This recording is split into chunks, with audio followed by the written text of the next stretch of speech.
Tonight from Fenway Park, the first-place Red Sox battle the surging Toronto Blue Jays in the first game of a quick weekend homestand. Ace left-hander David Price pitches to keep the Sox atop the East. Now Boston's lead is 1 game up on Baltimore right now, 3.5 over the Blue Jays as the Sox return home. Hi, everybody. Welcome back to Fenway. Great to have you along. I'm Dave O'Brien, and with the Hall of Famer Dennis Eckersley. And Tom Caron will be joining us in just a moment. And we see the return of Jackie Bradley Jr. back from paternity leave and the birth of a new baby girl. I'll tell you what, going into this season, I don't think anybody really knew what Jackie Bradley they were going to get. The good Jackie Bradley of August last year or September, the bad. What they got this year was the great Jackie Bradley. You see the month of May, and this is a month of May where you see, to me, the slugging percentage and the on-base percentage and the OPS through the roof. And it has been a long time since somebody's won this award, but it goes to Jackie Bradley. He's one of the best outfielders in the game, probably having one of the best years. He should be an all-star if he voted right this second. But what a year he's had, having a baby. Yeah. It's amazing what he's went through. Emerson Claire Bradley, a beautiful name, his latest hit, and he's back in the lineup tonight. And talk about a great night for baseball as well. Just a few hours ago, it was overcast, it was cloudy. The sun has come out shining. A great night for the ball game. The Red Sox and Toronto coming up.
BuyAToyota.com, Toyota's website for deals.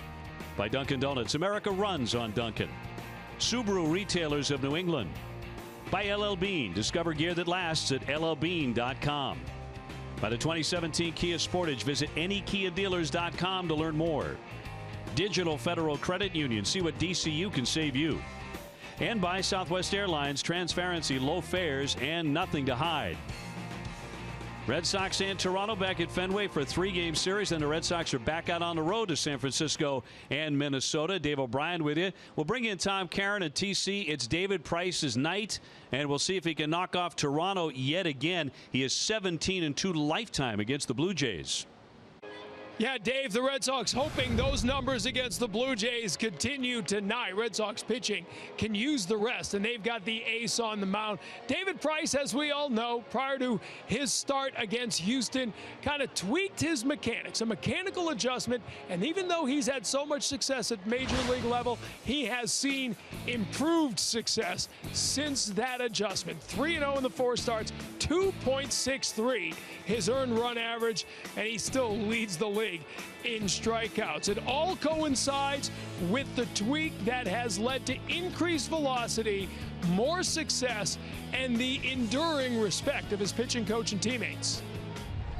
David and I, we had discussed many things, and we're talking about his direction, the leg lift, and then when we added the addition of moving the hands, particularly from the windup to give himself a little more freedom, all of a sudden, we saw a little more of the life get back. And certainly a veteran like that who's had the success he's had, a Cy Young Award winner, to still, you have to make adjustments in this game throughout your career, whether it be long or maybe not quite as long, but the guys that maintain their success are guys that are able to make those adjustments. He's certainly that kind of guy.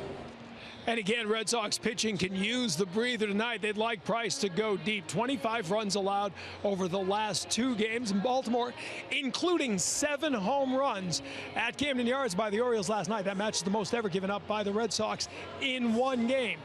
David Price hoping to change that tonight. The ace was acquired for that very reason.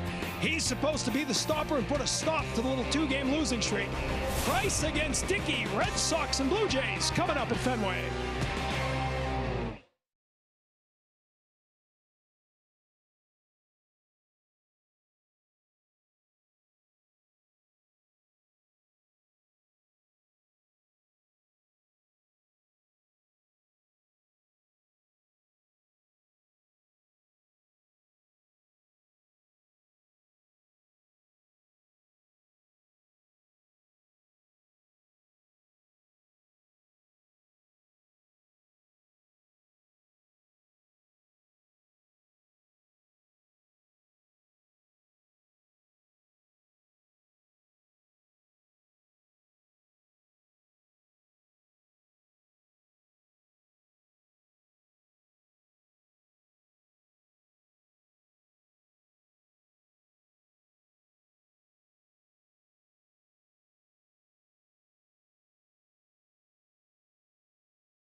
West Airlines, transparency, low fares, and nothing to hide.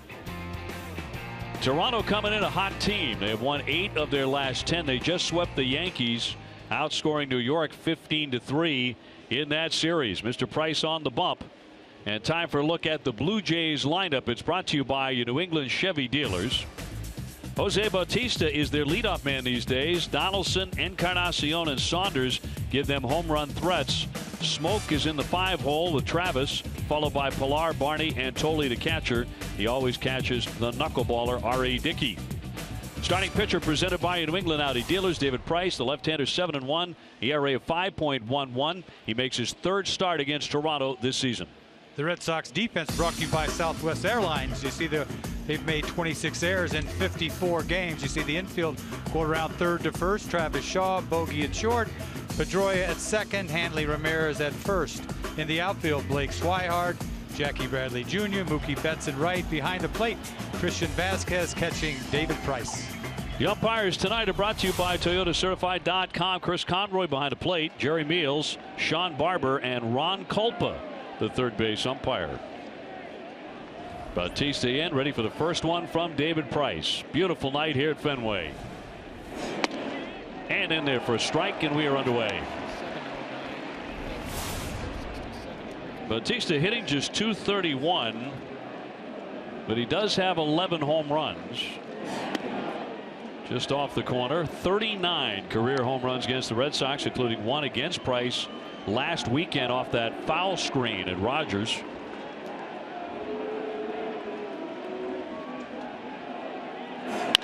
One and right back to the 6'5" left-hander. Up off his toes, and he gets him for a fast out. Where available, this telecast can be heard in Spanish by selecting the SAP button on your TV remote. SAP presented by ToyotaCertified.com. Search for your factory-backed Toyota certified used vehicle right now. Weather has improved dramatically the last few hours, Eck, and it's 68 degrees. Just a perfect night. Perfect night. One man away, Donaldson the batter. 257 with 13 home runs and a strike. See David Price in the same position he was last time out, trying to stop this losing streak. Did a decent job. He left the mound winning 3-2 last time out, but they didn't hold on to win that game.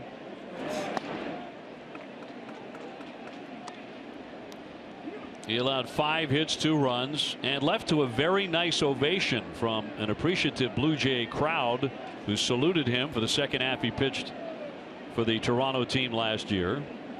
He said later it really did touch him.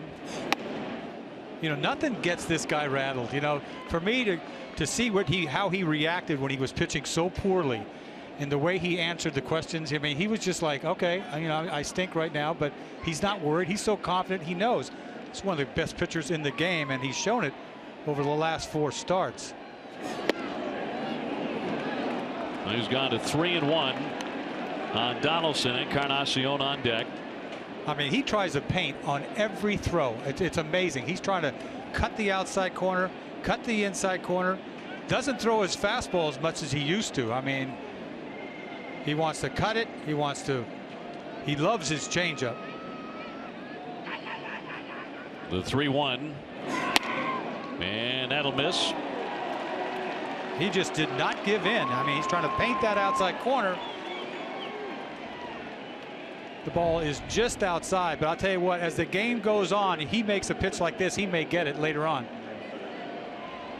By the way, we are experiencing some technical difficulty with our pitch zone technology tonight. We're working diligently to get it going again, so thanks for your patience. You don't know how much we rely on that, me in particular. I mean, really, luckily we could see it on the center field scoreboard here, but I'm with you. It's just one of those things that you've really become accustomed to seeing all the time. That one down low for a ball on Encarnacion, who is a .227 career hitter against Price, but he does have 3 home runs against David, who just walked Donaldson.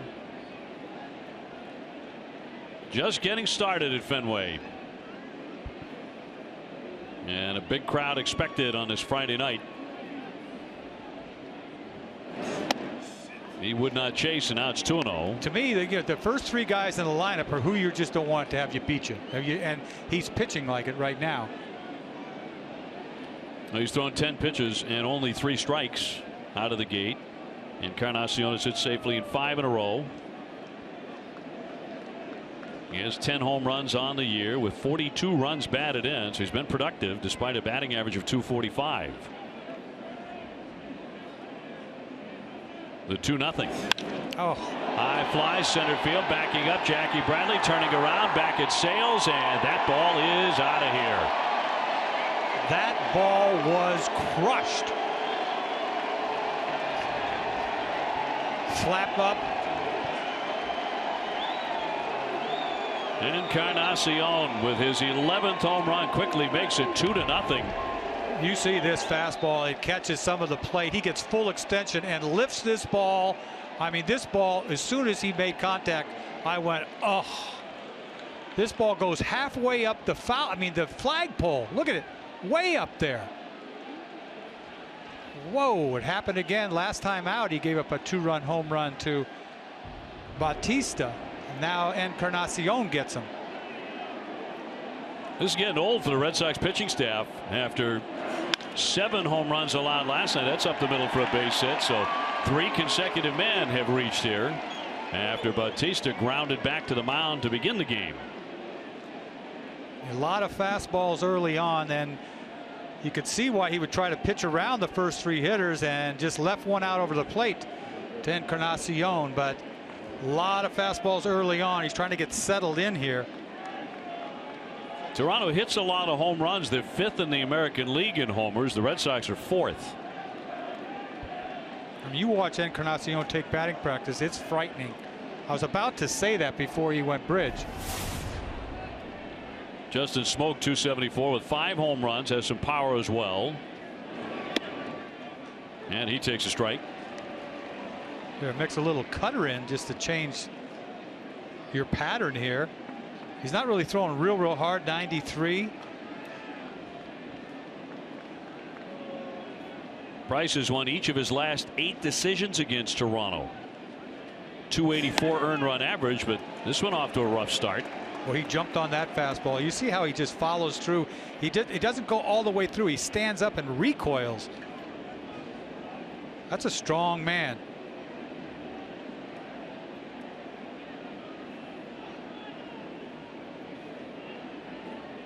So to count 0-2 on Smoke. He's 1 for 9 against Price, and he hits that one foul. It's almost like it got his attention. All of a sudden he's wanting to throw a little harder right now. Getting serious. You see Smoke just catches this out of the glove. Foul ball. The ball's by him. The home run ball at Fenway has been an issue for Price. Travis on deck. Here comes the 0-2 pitch to Smoke. 1 man out. Here's Bogarts to Pedroia, 1 on to first, double play. So they wind up with a massive 2-run homer from Encarnacion. That's 8 home runs over the last couple of nights allowed by the Sox staff.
BuyAToyota.com, Toyota's website for deals. It'll be Betts, Pedroia, Bogarts, Ortiz, Ramirez, and Shaw. Jackie Bradley back in.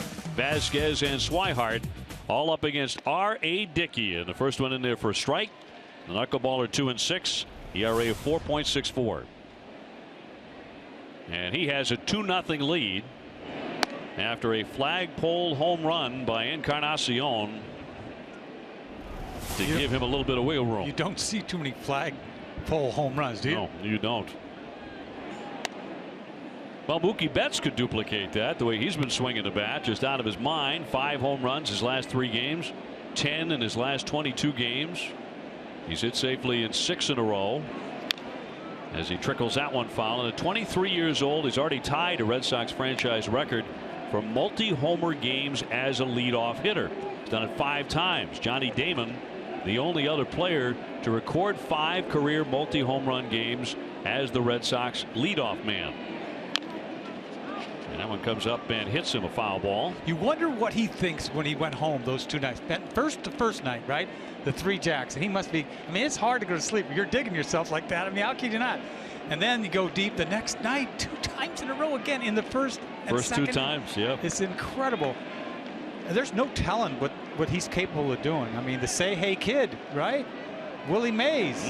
And I know you were a Willie Mays guy growing up. That was your idol. That was your hero. So, I mean, that doesn't escape your lips. I mean, I know. Just as anything. I tell you, I didn't know Mays was small. Not that small, but Mays was, what, 5'10"? Yeah, maybe? Yeah. I just thought he hit bombs. I thought he was 6'5". That's going to miss for ball 4. So Mookie is on. But back to those 5 home run swings in Baltimore. The incredible part of all this is center field. He crushed that one. That ball just got in down the line, and then you see opposite Johnson. I mean, that is, and then the changeup. I mean, it went on and on and on. Had a ball thrown at his head. Didn't even know that they were trying to throw at him.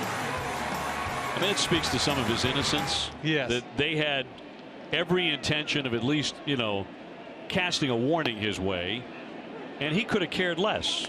He hit it out of the ballpark, but then he came back to the dugout and he said, why are they throwing it? What did I do wrong? He's so focused. He's not even thinking about getting drilled. On at first base for Dustin Pedroia. Very hot bat right now. And a 10-game hitting streak. Dustin's been hitting everything to right field. I mean, he got more right field hits than anybody. I mean, I don't think you throw that out the window with Dickey on the mound. You're not trying to wait back on something. Now, Pedroia has hit safely each of his last 23 games against Toronto. The only players with hitting streaks that are longer are Jerry Remy and Vladimir Guerrero.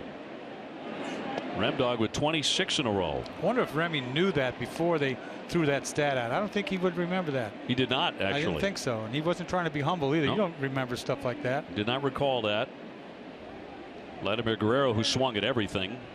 Right. Cold hard facts brought to you by Clean Crisp Coors Light. Toward the hole. Travis will scoop it and get him down to second base. Is Mookie Betts. So Pedroia advances the runner, and that'll send up the red-hot Xander Bogaerts, who has hit safely in 26 consecutive games. And the only hit streak longer in baseball this season, 29 in a row, by Jackie Bradley, who's back in the lineup and batting 7th tonight after missing the Baltimore series. I wonder if it took a little pressure off having done, what, 15 of these while Jackie was doing his thing under the radar a little bit.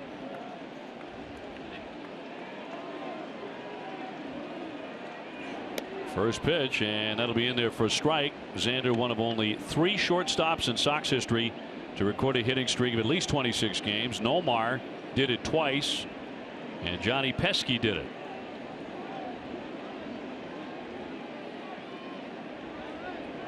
Betts at second with 1 down. Red Sox trailing 2-0.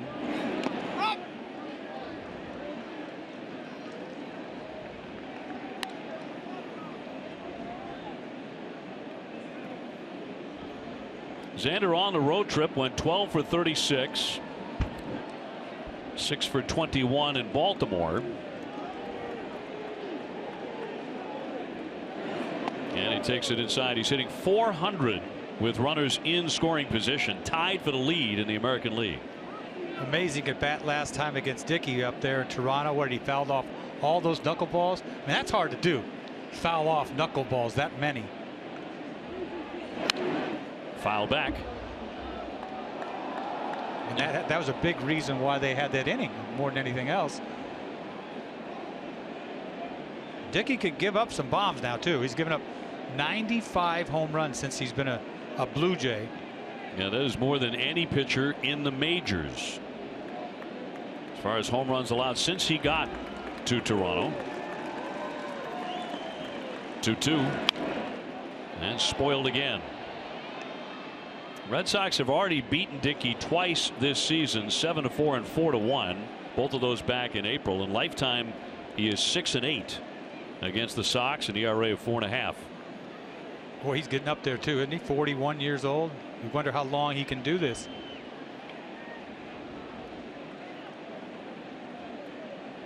Red Sox trying to get on the board here in the bottom of the first inning. 2-2. Hard ground ball deep short. Scooped up by Barney, off balance, and he's going to get him. What a fine play. Down to third, Mookie Betts. Well, that is a great play. The Blue Jays defense brought to you by DraftKings. The Blue Jays have made 31 errors in 55 games. You see the infield, Josh Donaldson at third, Barney at short, Travis at second, Justin Smoke at first. In the outfield, Michael Saunders, Kevin Pillar, Jose Bautista behind the plate, Tolley catching Dickey. This is a great play by Barney. I didn't think he had a chance to throw him out with Bogart's wheels, and he went momentum carrying him the other way, got enough on that ball to throw it across the diamond. He's won a Gold Glove, but as a second baseman. That's impressive right there. Tulowitzki out with the injury, so he's playing shortstop. Here's Big Papi now. First one will miss for ball one. David in his career against Dickey is 10 for 36 with 3 home runs. He's hit safely in 10 consecutive games. Mookie Betts at third base. Of course, with the knuckleball, you're always looking for a wild pitch or a pass ball. You see that? That ball looked like a slider. And that's what we'll say about tomorrow when Stephen Wright throws. Look at that ball slides inside. That's ridiculous. Foul back. Time now to see who's been driving the ball, presented by Toyo Tires. David Ortiz, 10 in a row, a .439 average with 17 RBIs and 6 home runs in those 10 games. Whew. Toyo Tires, the official tire of the Boston Red Sox. That's off the mitt. Here comes Betts. He's in to score, and the Red Sox are on the board on a pass ball. So always a factor, Rick. Simple as that. You get a guy on third base, and the pressure is on the catcher Tolley. And this thing, it dances. It's a beautiful thing. Guys can't hit it, but you can't catch it. With a guy on third, this kills you. Look at that ball. Just clanks it. And you got Mookie. That there's nobody at third anyway. He's halfway down the line. He scores easy.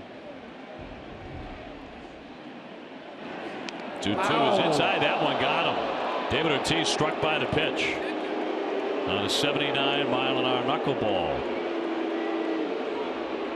Let's see if David is okay. John Farrell out with a trainer. Well, luckily it's a knuckleball, but that's easy for me to say because it doesn't hurt. But if you get you in the right spot in your hand, I mean, doesn't matter how hard you throw, it's gonna. Is that his wrist? I thought it was his forearm to begin with, but it might have caught him on the wrist. Yes. Ow! I don't care if it's only 75 miles an hour. That's got to hurt. Just the second man that Dickey has hit with a pitch this season. David flexing that left hand. Never said that move. Remember the movie? I was trying to think of the movie. So I saw it somewhere written somewhere about talking about Stephen Wright's knuckleball. It happens every spring. It's this movie about a professor that makes this formula, and they put it on a ball, and that was the movie. I think it was a Disney movie, some funky movie. It wasn't Son of Lover. It was this other movie, and you throw it and put it on the ball. And this guy was in the big leagues right away because he couldn't hit it. It would go right over the bat, right over the bat. It was like, this is what we're going to see for 2 days. What it is. When it's really dancing. Well, David is going to hang in there. Several times Dickey has looked over at him, I think hoping to get some eye contact and try to say he's sorry. I think in a way. I guess. Andy Ramirez to step in at .291, 4 homers, 31 runs batted in. Red Sox have pulled it within 1, 2-1 Toronto. And that'll be a strike. Hanley's starting to pick it up a bit. He's driven in a run each of his last 4 games against Toronto. 10 for 38 against Dickey with a home run. Dickey had one of those classic knuckleball starts last time out against the Red Sox. He was dancing so well that he no-hit the Sox for 5 1/3 innings and then didn't get anybody out after that. He just collapsed and failed to retire any of the next 5 batters, and that got him hooked. Fouled back. Yeah, I heard you talk about it up there in Toronto. They're saying that, you know, you don't know what to do with it. As a manager, you don't know when it's just going to go. It just goes. It could be 3 bombs out of the ballpark, or you can walk the house. You just don't know. And as fast as you lose it, you can regain it and get 10 guys out in a row easily. He wound up with a no decision. He went 5 1/3, giving him 3 runs. He walked 4 men. The 1-2 pitch to Hanley and popped him up, but that'll make the seats. Boy, Hanley's due for an extra base hit, isn't he? I mean, he's gotten his hits, but he hasn't really driven the ball. He's not homered since early in the 2nd week of May. 15 straight games without an extra base hit.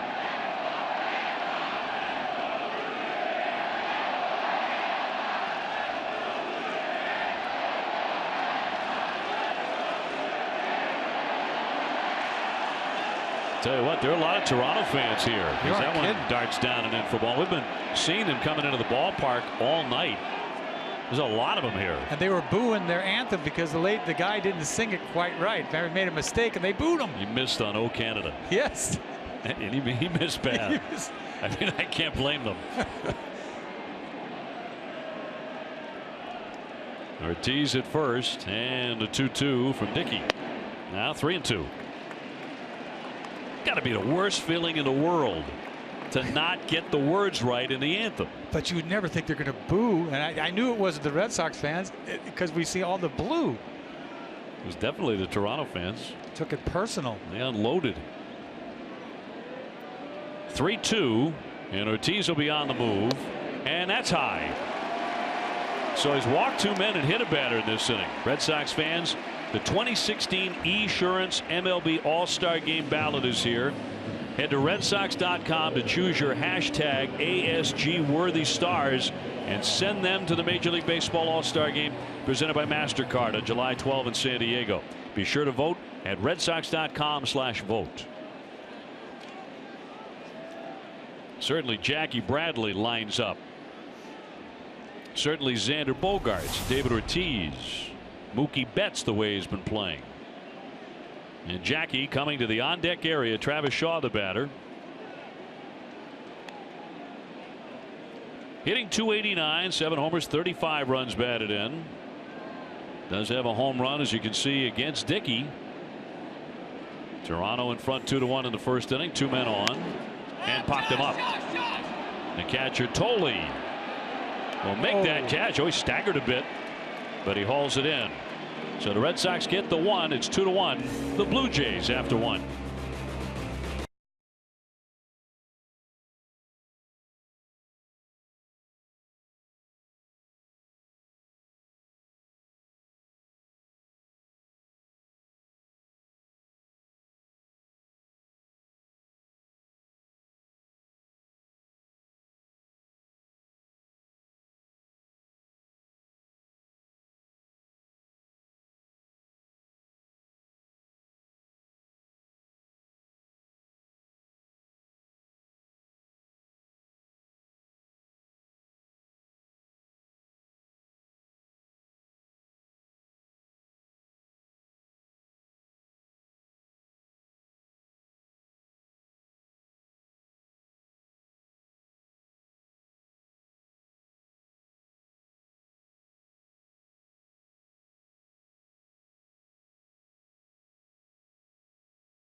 Second inning, 2-1. Toronto has the lead, and a batter will be Devin Travis, the second baseman, hitting .259. No homers and 3 runs batted in. He'll be followed by Pilar and then Barney.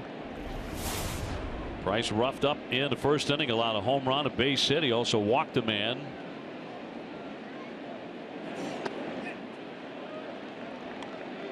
And in between innings, David Ortiz getting some attention from the training staff as they look at that wrist.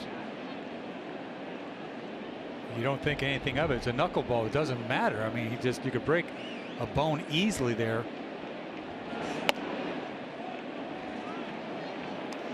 Price having a tough time with the strike zone.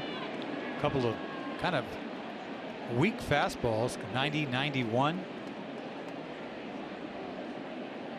He's fallen behind 3-0 here on the leadoff man in the inning. Devin Travis. It's a guy who can run in there for a strike. Travis, the guy who scored on that big play up in Toronto over the weekend. 3-1 on the way. That's a strike. That picks up the corner. See, we got one already. You keep dotting that outside corner, you're going to get one sooner or later. He's setting up right on the corner, and that could go either way. Looking to put away Travis, and he does. He came back with that cutter. Travis didn't think so, but he's a strikeout victim. I mean, this is cutter paint, back to back. Fastball comes back with a cutter, catches the corner. I mean, this big guy, David Price, he can paint for a big boy. A little 89-mile-an-hour cutter on the corner. See ya. Gives up on it. Perfect pitch. Number 80 for the American League strikeout leader. Here's Pilar. He steps in at .246 with 2 home runs. Hitting just .202 on the road this season. A strike. Boy, when he's got it going on, he just pounds the strike zone. And I'm not talking about right down the middle. I'm talking in and out. Trying to make it 2 consecutive strikeouts, but that one way wide. Pilar 1 for 9 against Price in his career. The one is a home run. He swings at everything. Don't throw him a strike. He'll change up here. 1-2, and he bounced it.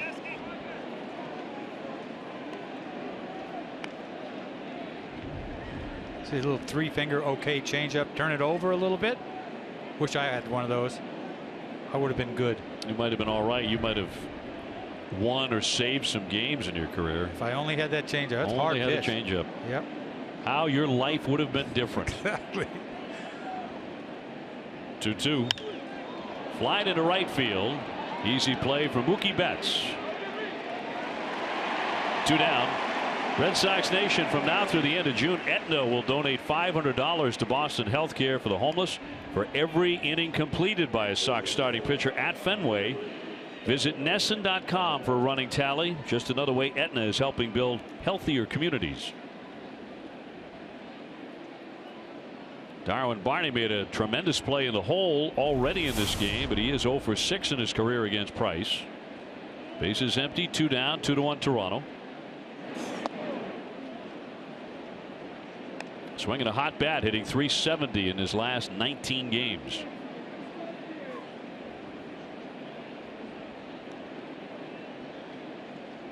And a 1-0 from Price. Just outside.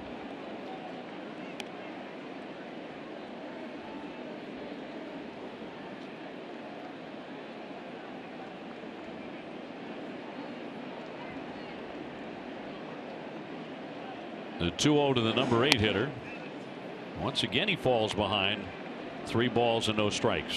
He's out of sync. When he makes bad throws, they're way out.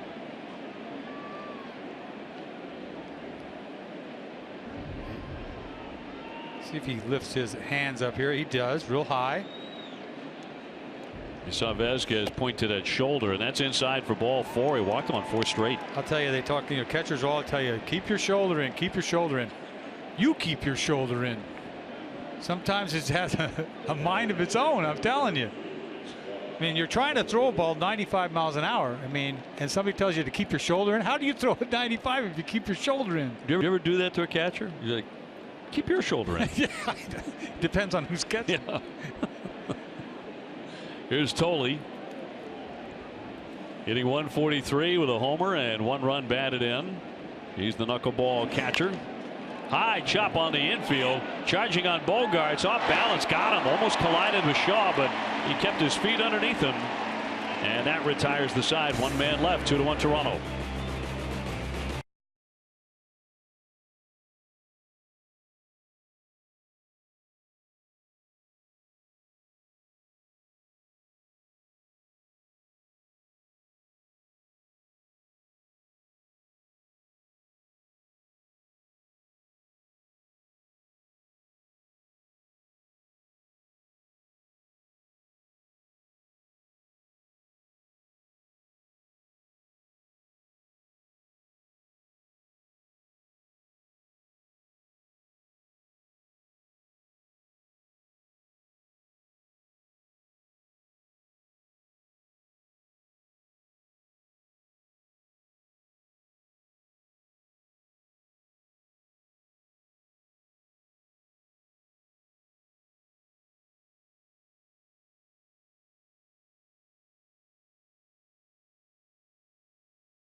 Does that man look sleepy to you?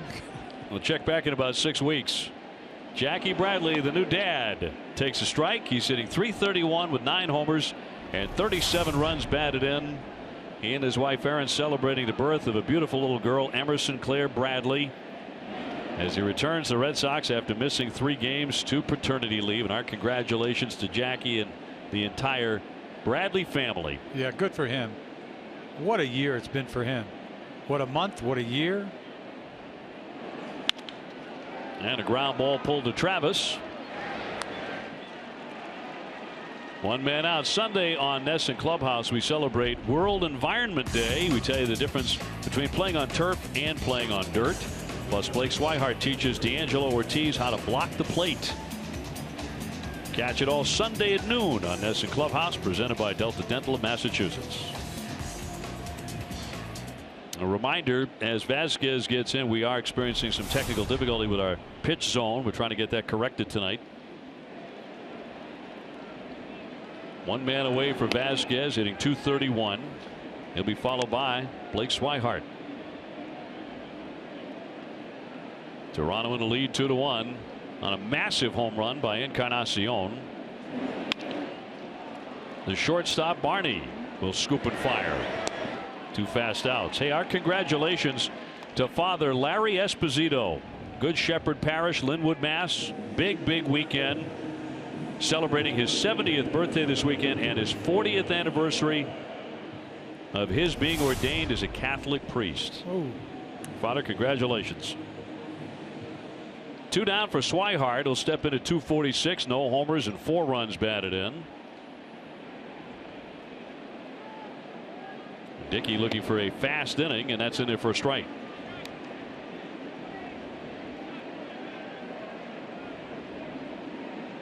He's a fast worker. Popped him up. Travis into right. And the Red Sox are going to go very quietly. 1, 2, 3. After 2, 2-1 the Blue Jays.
Baseball is brought to you by T-Mobile.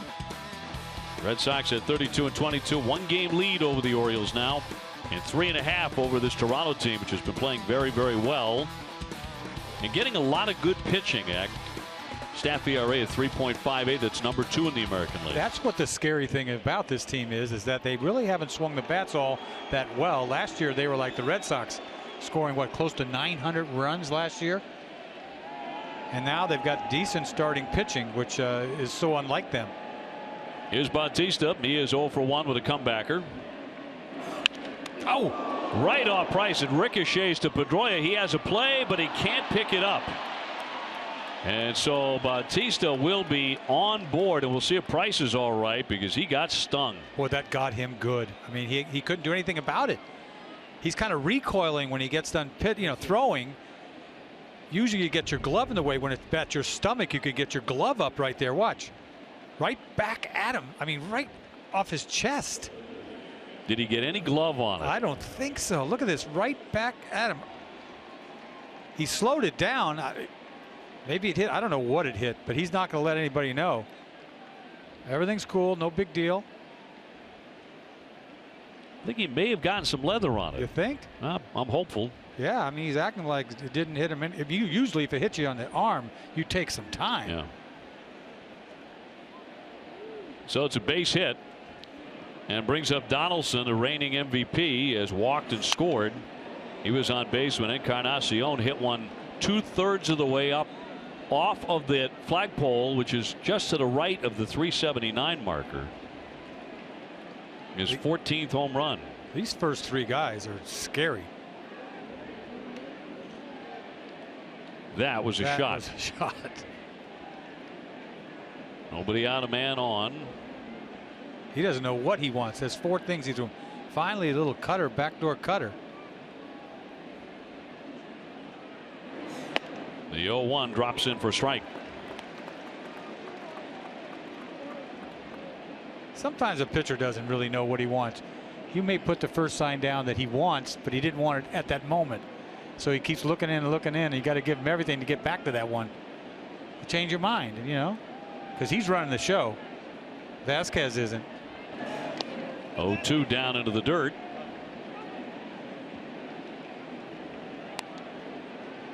Price with the longest streak against the Blue Jays. He's won 8 decisions in a row against them since Roger Clemens won 9 in a row, which ended in 1992.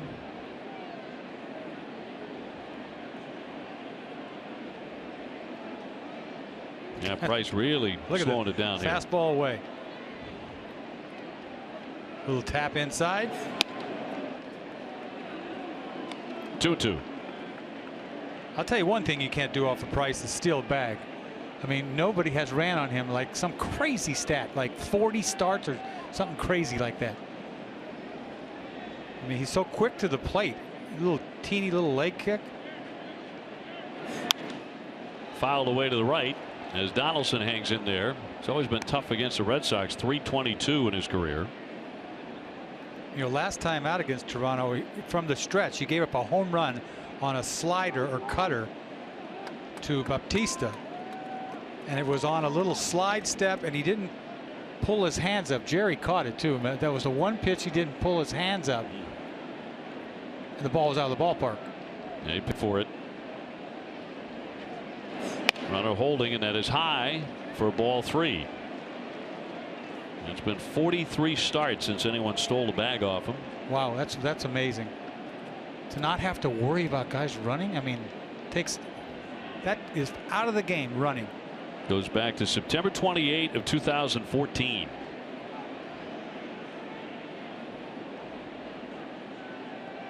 He has not been real efficient tonight with his strikes, however. There goes the runner, and it's knocked foul out of play. He's thrown 40 pitches, and he's only thrown 21 strikes. Yeah, he's not on his game tonight. He really isn't, because he's misfired a few times. He's had some tired gas every once in a while too, you know, like 90, 91, and then you'd see him try to hump up a few times.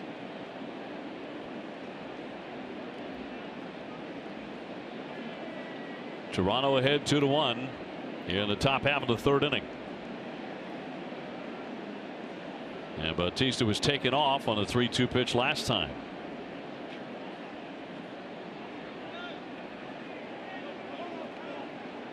And now time is granted here to Donaldson. Boy, he took his sweet time. He wasn't going to deliver. I couldn't wait that long. There's no way I could stand there and not shake after a while.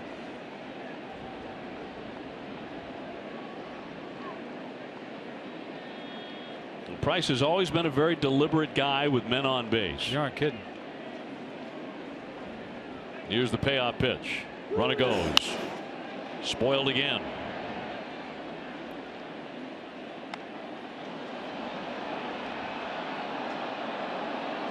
Baltimore is hosting the Yankees tonight, and they have a 1-0 lead early in that one. They're in the 3rd inning. Red Sox ahead by a game in the division after splitting that 4-game series with the Birds. Who was that? Tillman, right? Yep. Number 30.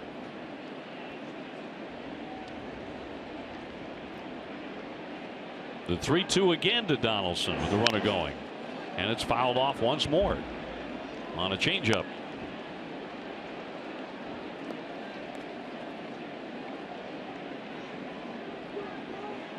Donaldson ranking among the American League leaders in extra base hits. He's 7th and 8th in home runs with 13. And he's hitting .340 off of lefties.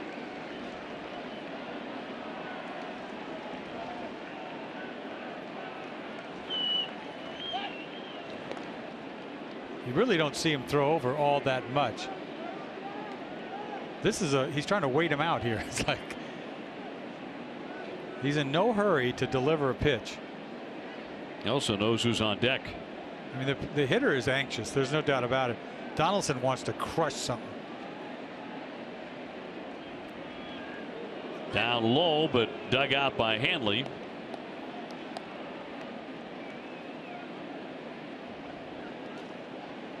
Price lifetime 17-2 against Toronto.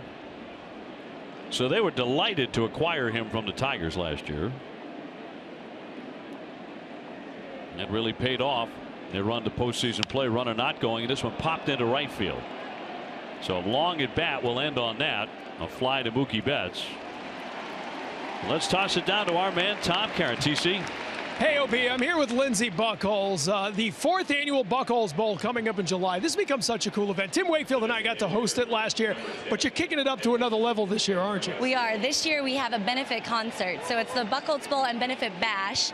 So we have 8 bands, country bands, that are coming out, and our headliner is Thompson Square.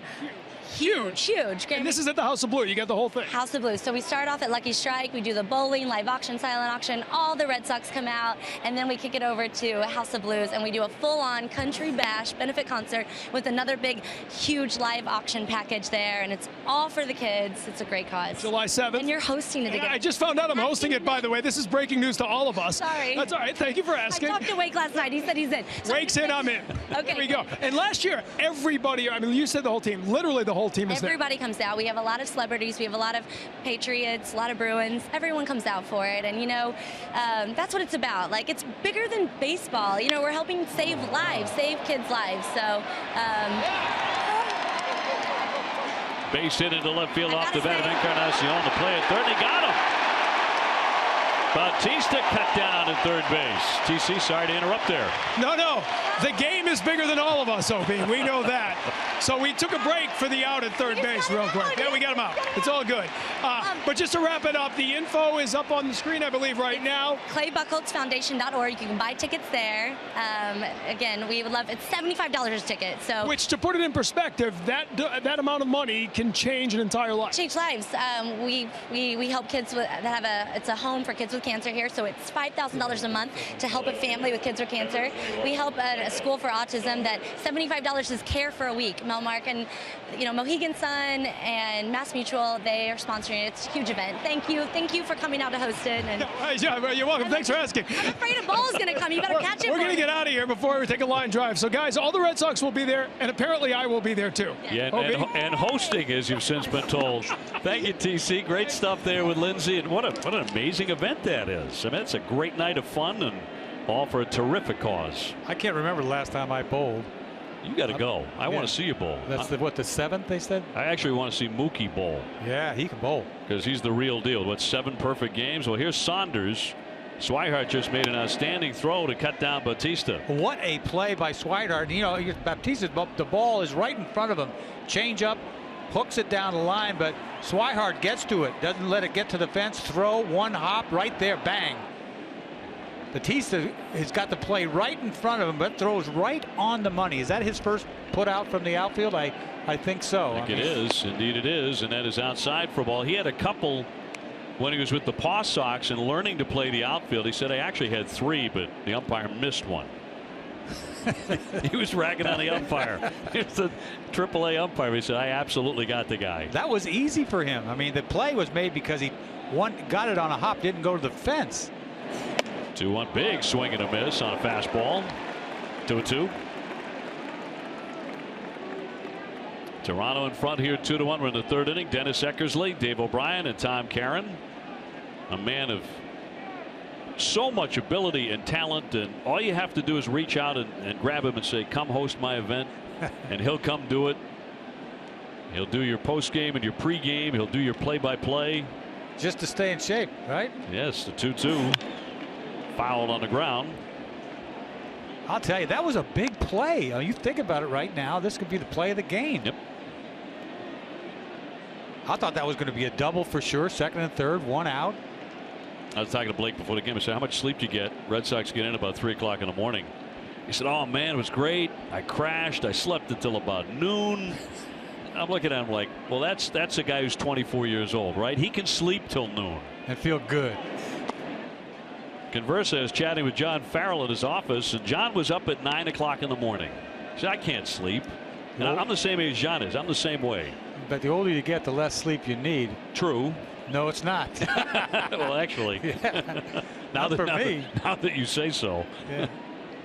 We all could have used a few more winks, but looks like Swihart is wide awake. Runner at first base, 2 down, the 3-2. Runner going. That's inside and got him. And Saunders hit by the pitch. Price is not sharp tonight. Runners on at first and second now. He's allowed 3 base runners in this inning. You see Saunders, his hands sort of go to the ball like he's going to pull the trigger, and then he tries to stop it, gets him on the wrist, almost identical to Ortiz, but that ball was thrown a little harder. Eck, what do you see going on with him tonight? Because in the first inning, a walk, a homer, a single. Second inning, a ball 4. This inning, 2 singles, a hit batsman, And he's fortunate his left fielder really bailed him out. To me, it's about rhythm more than anything else. You can't just take your time in between pitches, throw over. You know, it's just you got to get it and go. I mean, sometimes he's thinking too much. You know, it's like it takes too much time. So 2 aboard for Smoke, who hit into a double play in the first inning. There are 2 out here. Price is already up to 53 pitches with 2 down in the third. So indicating he is not going to have a really long night unless he can start getting fast outs. That has not happened yet. 2-1 Toronto. They're threatening again. Foul tipped into the mid. Then he goes back to his favorite spot, which is the outside corner to right-handed hitter. He can wear out that spot because he faces a lot of right-handed hitters, and that's his bread and butter. Fastball away. He'll throw a changeup out there. He'll throw a little cutter back door. He loves that side of the plate. Now he goes in. Flared foul. 0-2. Went back to number 1 there. Smoke, a guy who's been getting on base a lot over his last 29 games. He's been on base in 24 of them. This guy's got a slow bat.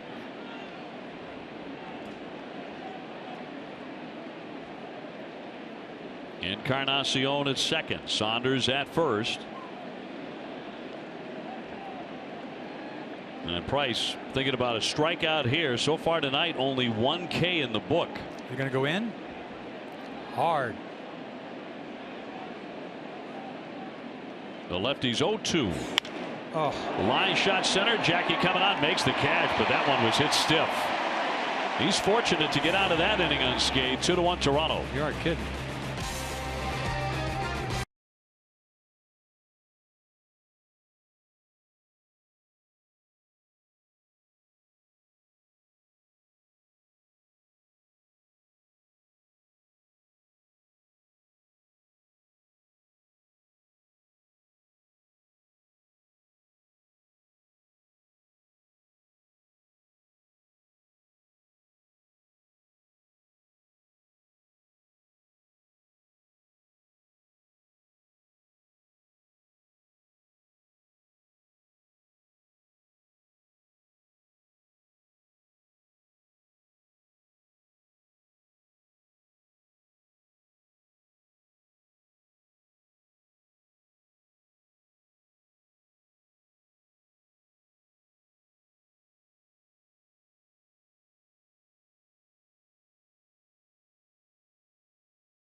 Red Sox moment honoring the '86 Sox in their 55th game of the '86 campaign. The Red Sox lost to the Brewers 7-3. Mike Brown only lasted 3 1/3. He took the loss for the Red Sox. Sox trailing here 2-1 as we go to the last half of the third inning. Second time around against the knuckleballer Dickey. Mookie has scored the only Red Sox run so far. Boston without a hit as he walked and eventually scored on a pass ball. Trickled toward third. Donaldson with a bare hand throws. That's another fine play. Bang bang at first base. But the left side of their infield has turned in a couple of dandies. I mean, that's do or die right there. He knows he can't glove this ball, but it's hard to catch this ball barehanded, coming dead in on it. Bare hands it, gets a feel for it to throw it across the diamond. I tell you, you got to try to hurry up and get that thing to be able to throw. It's amazing play. It's amazing what these third basemen can do. on the run. Donaldson, nice play.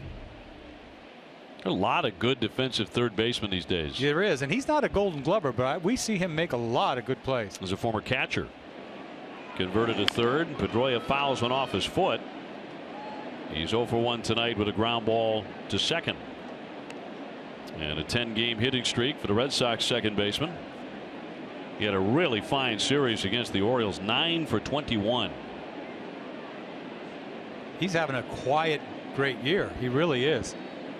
Everybody else is getting all the attention. Meanwhile, he's hitting close to 320. He's got a little damage, little 7 bombs. Sits safely in 23 straight against Toronto, so he's been wearing them. In fact, he's reached base in 30 straight games against the Jays.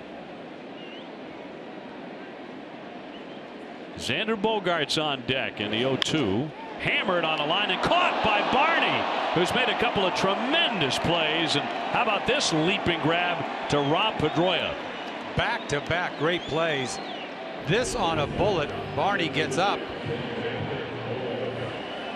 He's not a big man. He gets all the way up, makes it look easy.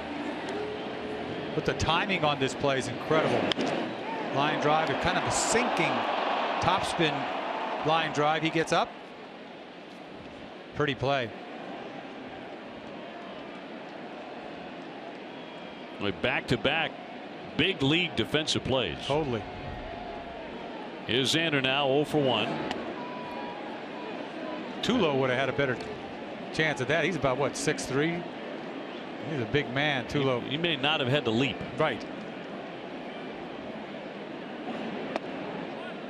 Inside for a ball, now 1-1. Xander with a 26-game hitting streak. He is the American League's #1 hitter, batting average and in hits, with 79 hits. Dickey's 1-1, fouled away. A little fastball he tried to sneak in there. How about this catch? One-handed. With a beverage. Everybody's making great plays. Here's the 1-2. Down into the dirt.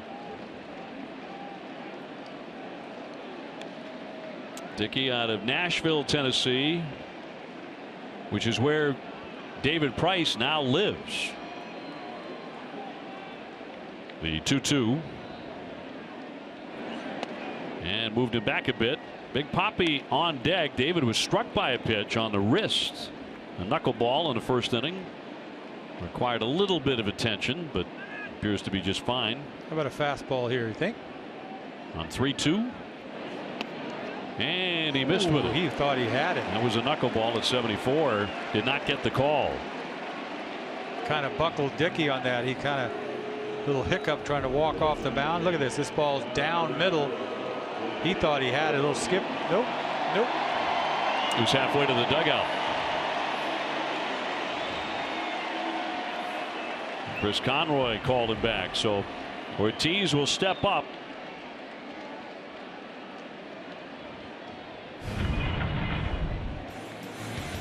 See, this knuckleball just, it was at him. As soon as it left his hand, it was right at him. It didn't knuckle anywhere. Big swing and a miss. David tried to knock that one into the Toronto Blue Jays bullpen. Boy, he looks like he's been taking BP batting practice all year long, like he knows what's coming. He's backlegged so many balls. Pitchers he's never faced, he takes deep. David has now hit 208 home runs at Fenway. It's tied with Jim Rice for the third most in the venue's history. Ted Williams hit 248 here. Carl Yastrzemski 237. The 1-1. 2 balls and 1 strike. That kid left-hander with Baltimore just came up. I think his name was Tolliver, wasn't it? Yes. He threw him all fastballs. First slider he throws him a hanger, he hits it out. That was incredible. It was incredible. That David was ready for it. Jerry and I were talking about it, and thought that probably because he had gauged his fastball so well, it helped him on the breaking ball. He just ran into a breaking ball. I'll tell you what, the kid's probably scared to death. He's facing Ortiz. 2-1. He'll tell the story. I threw him nothing but fastballs, and the first slider I threw, he took me deep. What are you doing? David glancing down there at Ron Culpa, who said no swing. Culpa is the umpire who threw him out in New York at Yankee Stadium. Ooh. After that strike that David needed a hockey stick to hit. All forgotten? I think not. Hitter's count. Here's the 3-1. Bogart's back.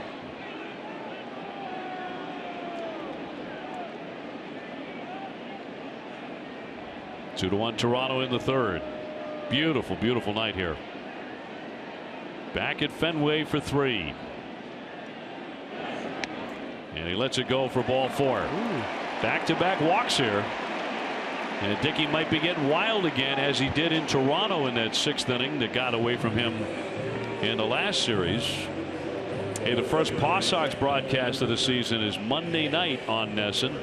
Join us at 7 when the Paw Sox start a 4-game homestand against the Toledo Mud Hens. You see Gibbons over there. He doesn't get along with umpires very well either. How do you get thrown out, 3 times in a week? Yeah, he really fired up one week. It's like, Bobby Cox coming back. Yeah. Dickey wanted the strike 3 to both Bogarts and Ortiz. Ball's low. He's walked 4 men, including Ramirez. First time up, he chases the first one and fouls it away.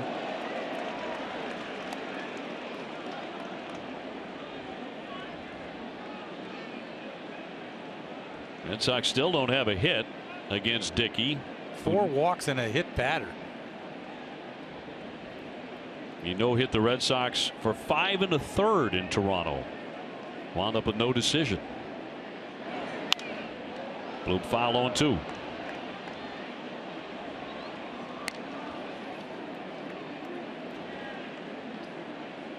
And here's the 2 pitches that I think Dickey thought he had.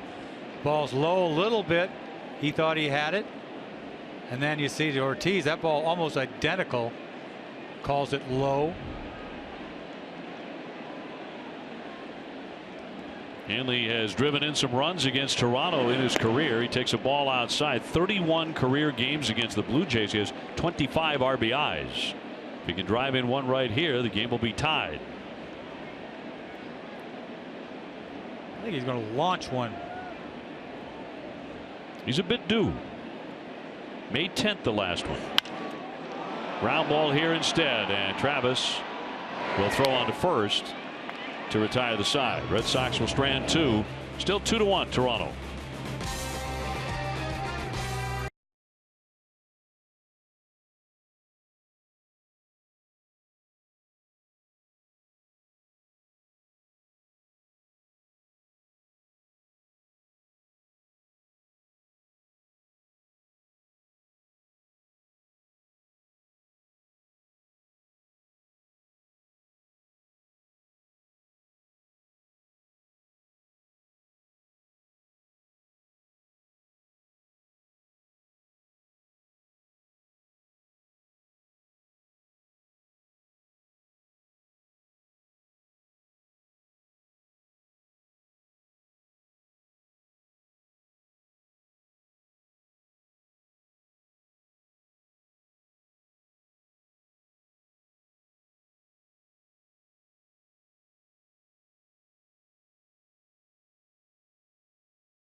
In extra innings live right after the game. Adam Pellerin and Steve Lyons will break it all down. You'll hear from David Price and John Farrell. Whatever, whenever, wherever, who but W.B. Mason.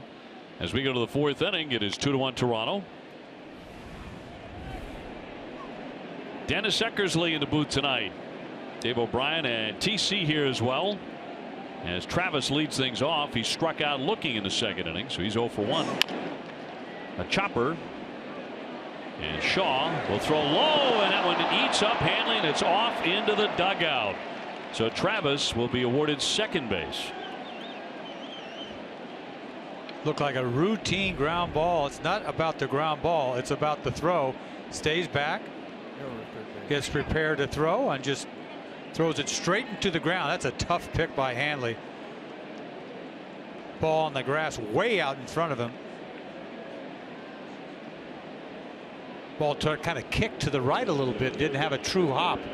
Ate him up. Goes into the dugout. He takes second base. 7th error by Travis Shaw this season. And that puts a man quickly into scoring position for Kevin Pillar, who's 0 for 1 with a fly to right. Hitting .245 and a free swinger. Most of the Blue Jays are. That's upstairs for a ball. You see Hanley playing up on the grass.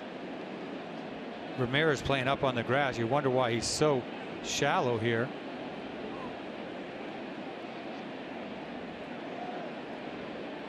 Shaw even with the bag at third. And Price again slowing down that tempo with a man on base, and it's fouled away by Pillar, who's certainly going to be in the conversation for the Gold Glove among center fielders, probably for many years to come. A lot of competition now that you think about Kiermaier's out with Tampa. He's out for what, a couple of months. And that's the man right there, Jackie. He can get it done. He's made a couple errors this year, kind of weird. Dropped a fly ball, which is unheard of in Jackie's world. It certainly factors into the Gold Glove. Number of errors. That one ripped into left field for a base hit. Scooped up by Swihart down to third, stopping there Travis. And so it's another inning where Price is getting hit hard. Price is scuffling. You see this little cutter right here. He smokes this ball. Pillar, cutter middle on it. Bullet to left field. That air hurt. Anytime you have an air, leadoff air, it's tough to get out of the inning. The Price has allowed 5 hits and also a couple of well-struck liners that were caught. Here's Barney, one of their hotter hitters.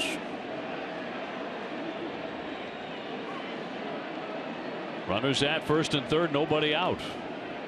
This would be pitch number 61 with nobody out in the fourth.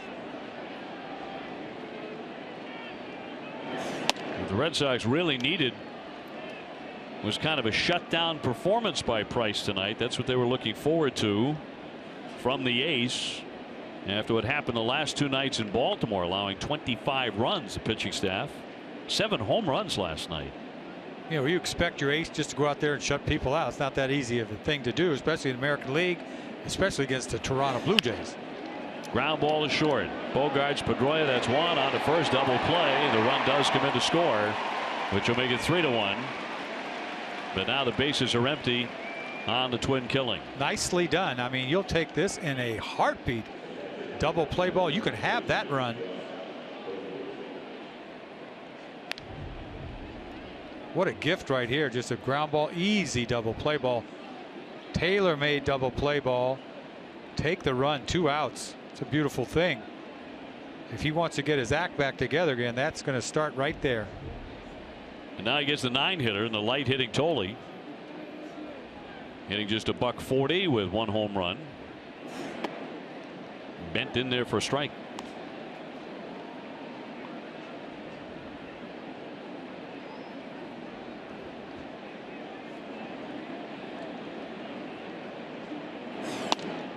He takes a massive cut but comes up empty, and it's 0-2.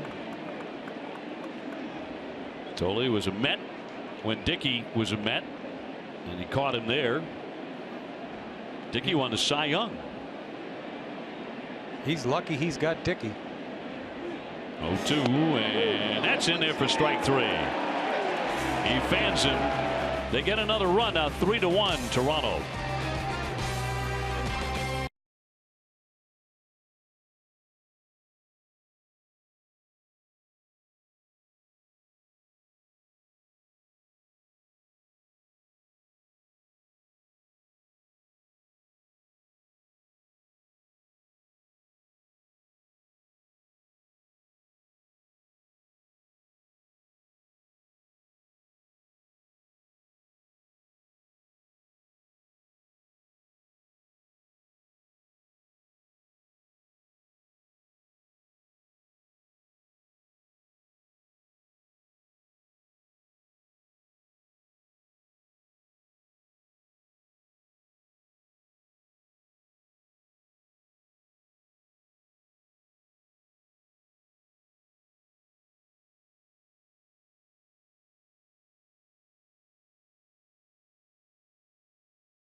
Make sure you experience the best seats, price, and benefits Fenway has to offer. For information on becoming a season ticket holder, just visit redsox.com/season tickets or call 877-RED-SOX-9.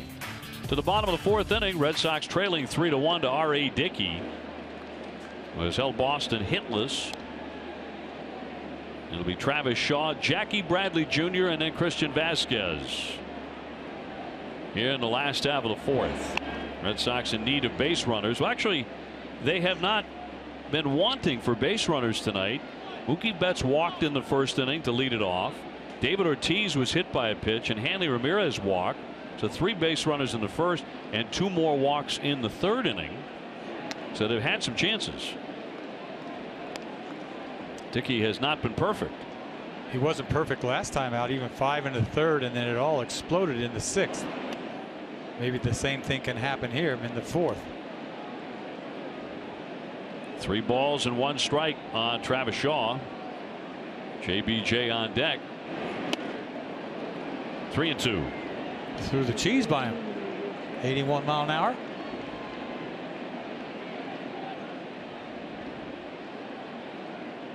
And the payoff pitch. And that is outside. He actually doubled up on the fastball.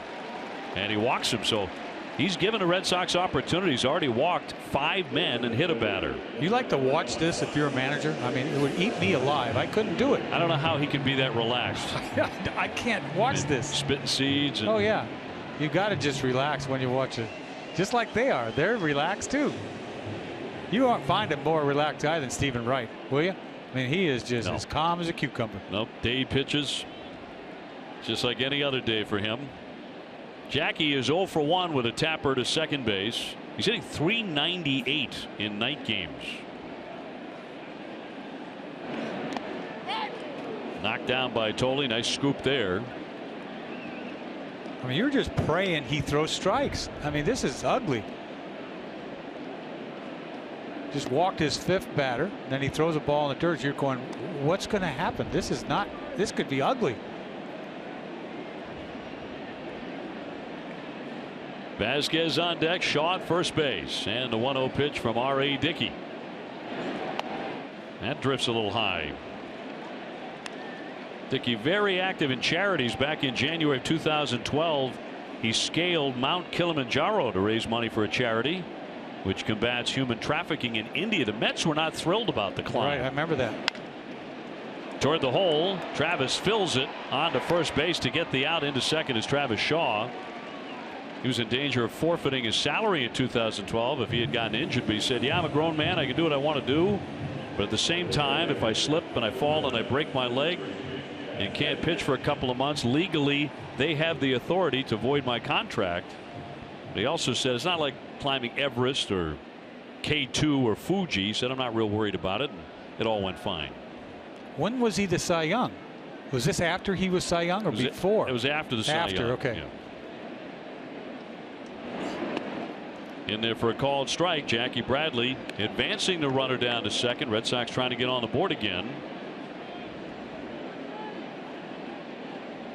Vasquez 0 for 1. He is grounded out to short. And the 0-1 pitch. Back to the hill. Shaw heading to third. Now he's in a rundown. Donaldson giving chase. And now they will lunge and tag him out. And a base running mistake there by Travis Shaw. He did not see it go through. That's a big play by Dickey. Heads up by Dickey. Right back at him. Check the runner. Boom. Look. Got him. Get rid of the ball right away. Make the run down quick. Couple of throws. Runner can't go to second. You see Dickey. That is a big play by a pitcher. That's what you're supposed to do, but it doesn't always go down like that.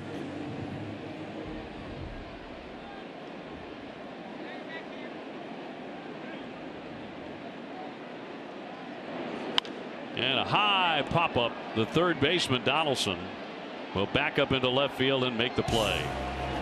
So a frustrating inning. Red Sox do not score. 3-1 Toronto.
Well, it's been a choppy performance so far for the left-hander David Price. A 3-1 Toronto lead as we go to the fifth inning. And Jose Bautista to lead things off. He's gone 1 for 2 tonight with an infield single. And has reached base now in 19 consecutive games against the Red Sox. And the 0-1 pitch to the powerful outfielder who has hit 11 home runs. To center field, but a routine play for Jackie Bradley. One man gone.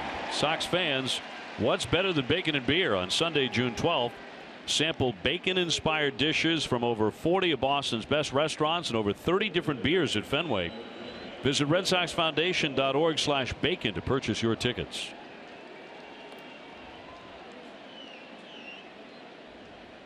So one man out for Donaldson, who has walked and scored.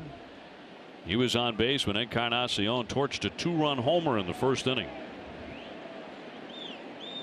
That struck the flagpole in center field. I'll tell you what, I mean, Vasquez, he has to get lucky to put something down that he wants. I mean, he shakes him just to stay in shape. I mean, everything. I wouldn't know what to call. It's like it's his game. I mean, he's got a lot of weapons to begin with, and probably 5 or 6 pitches. Cutter in, cutter out, this, all different types of pitches.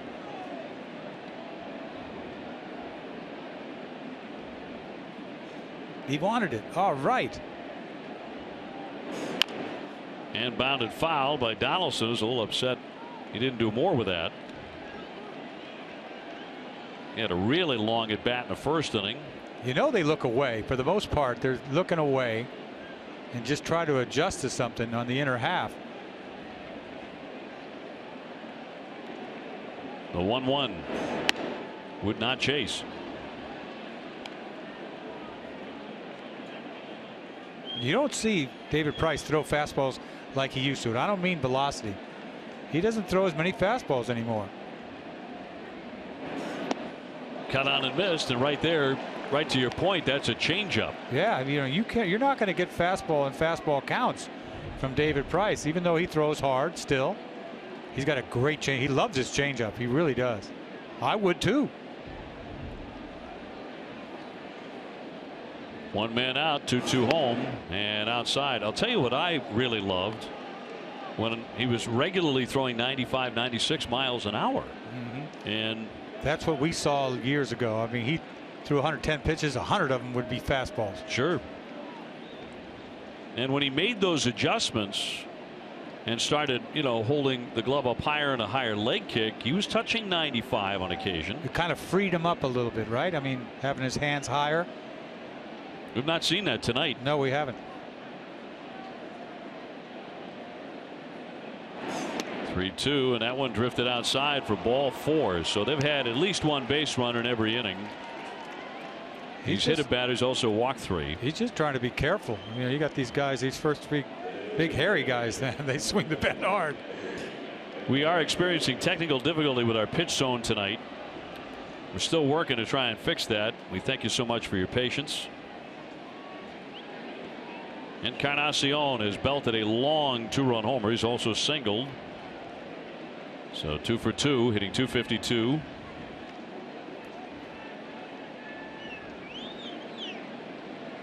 And the command just hasn't been there for Price for the most part tonight. That's in there for a strike. You got to get a ball in on him. You can't let this guy extend. You've got to show him in. He did right there. 13 home runs for him at Fenway. And a cut and a miss. Once again on the location of the fastball. First time up, extension. Ball away from him. You got to be careful with the ball away.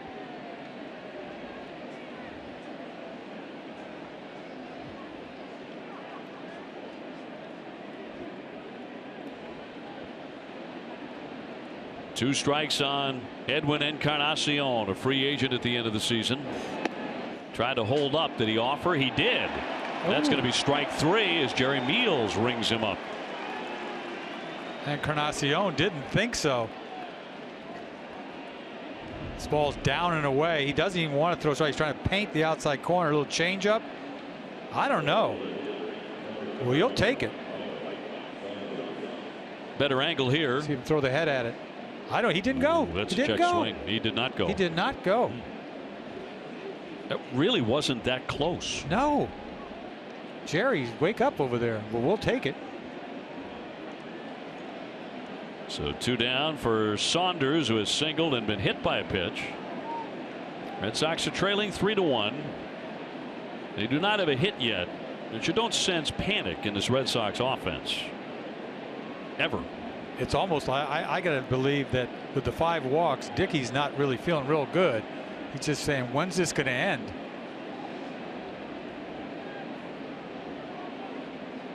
Price firing and left it down low. Another good block by Vasquez. Toronto has won 8 of their last 10 games. And they have pulled within 3.5 games of the Red Sox in the division. They're up and over 500 by 3 games. But the Sox have a 1-game lead. The Yankees are leading Baltimore 3-2 in the 4th inning at Camden Yards. The 1-0. Cracked on the ground, and there's Shaw.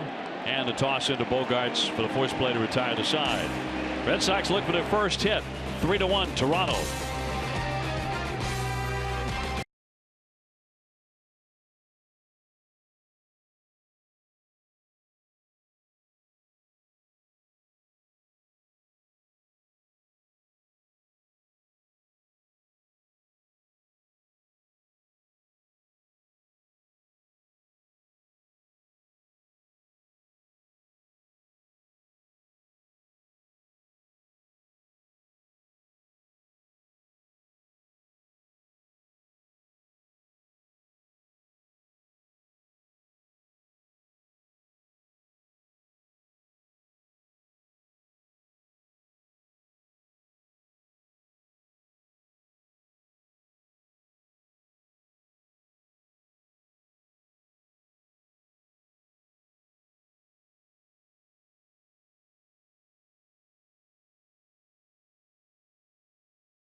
Final presented by Plain Ridge Park Casino. Adam Pellerin and Steve Lyons will preview Stephen Wright's start tomorrow against the Blue Jays. Red Sox are trying to solve the knuckleball tonight.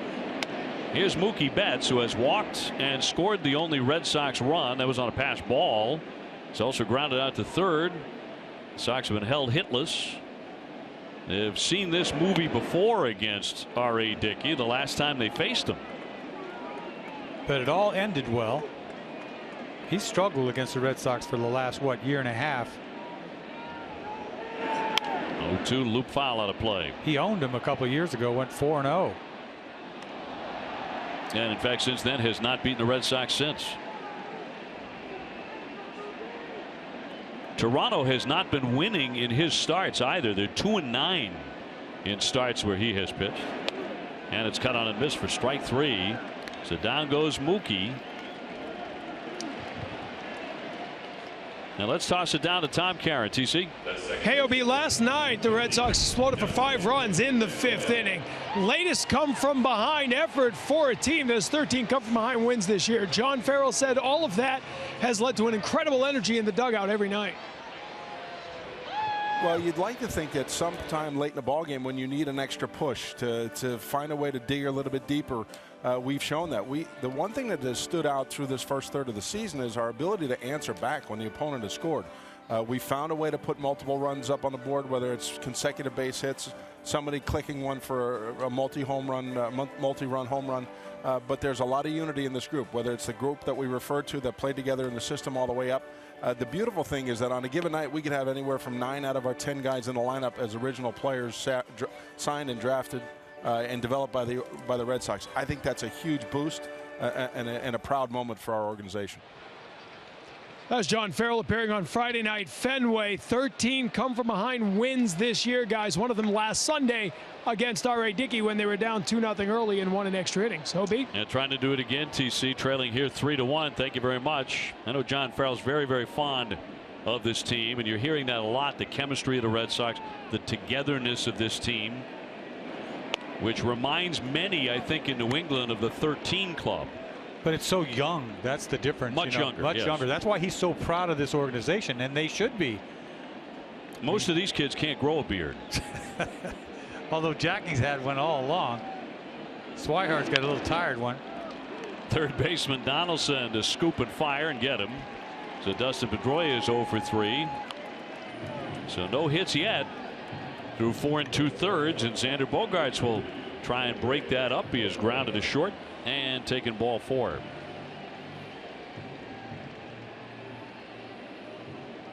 But this team really has made its mark offensively, whether it's scoring early in the game. It wasn't that long ago last year. Remember last year in May, it felt like the Red Sox were down 4-0 every night. Now if they get down by 2, they tie it up right away. Boom, boom. A strike.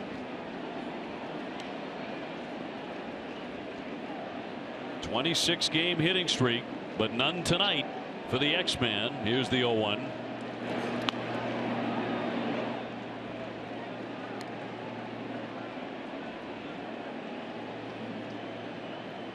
Xander certainly having an all-star caliber season to this point by any measure, as he pops that one and it'll drift foul out of play. But it's quirky this year because the Orioles have been forced, because of the injury to their regular shortstop J.J. Hardy, to play Manny Machado over at shortstop, and right now he's the leading vote getter.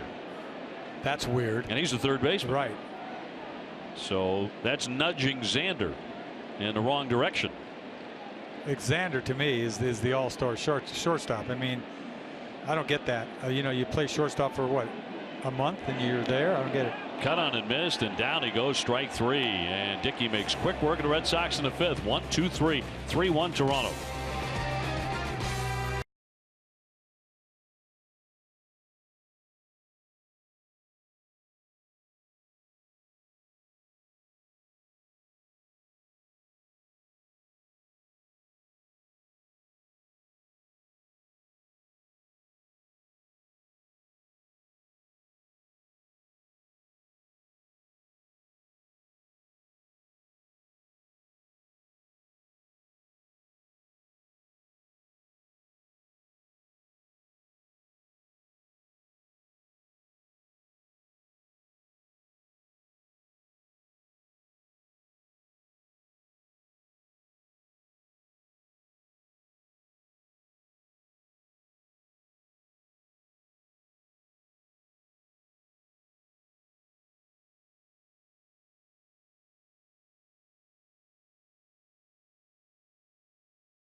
A pledge to strikeout hunger. For every strikeout by a Sox pitcher this season, Lexus donates $50 to the Greater Boston Food Bank.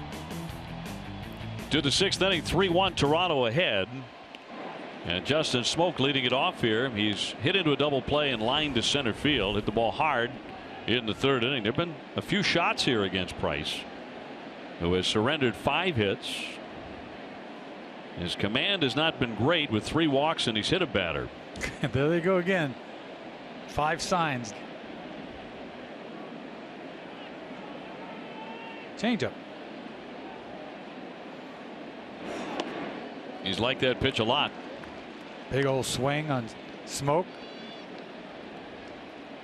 He's got to start it early. I think he's got a slow bat, especially from the right-hand side.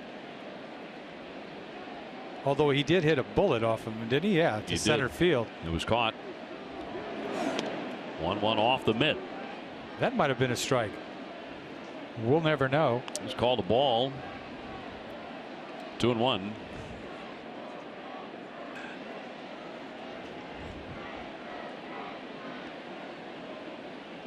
Devin Travis on deck, and then Kevin Pillar. It's 5, 6, and 7 for Toronto. Another cut and a miss on a change. He just cannot stay back on that changeup. It's a good spot too. Down and away. He couldn't hit that with a 10-foot bat. Which I've never seen. Well, a large bat, long one. The 2-2 on the way. He can hit that though.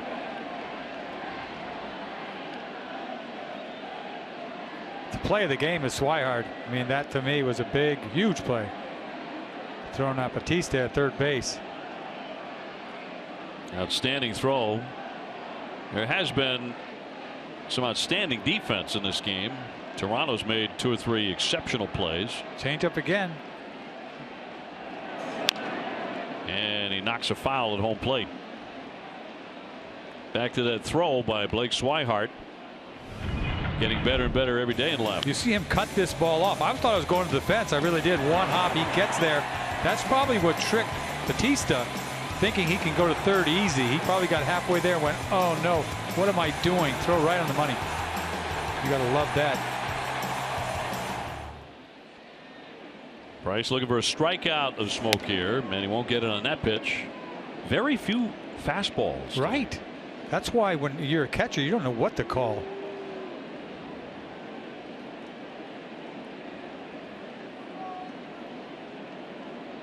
Trying to come in. And a line shot base hit into left field. Well, that was on a fastball. Right. Time for a game break now. Brought to you by Jordan's, the furniture store of the Boston Red Sox. Here's Adam.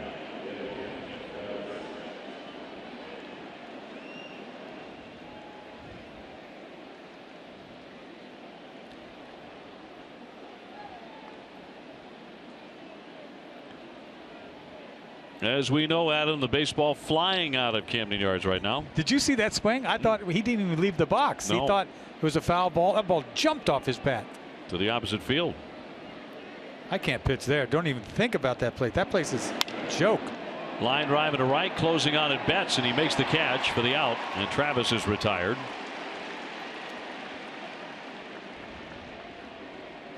And that'll send up Kevin Pillar here. 3-1. Toronto has the lead. They have out-hit the Red Sox in the game 6-0. Even though the Red Sox have had several opportunities against R.A. Dickey. Pillar 1 for 2 with a base hit.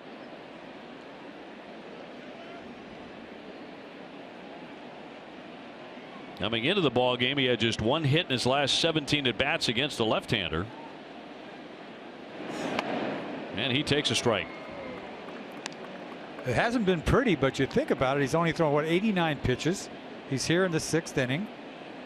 It's manageable, you know, 3 runs, not a big deal, right, with this offense. Fly foul on the play. It's very true, and the Red Sox certainly just have to look back to the last time they faced Dickey, when he no-hit them through 5 1/3 innings. And then did not retire a batter the rest of the game. 5 consecutive hitters reached against him in the 6th inning. Although he had it dancing early.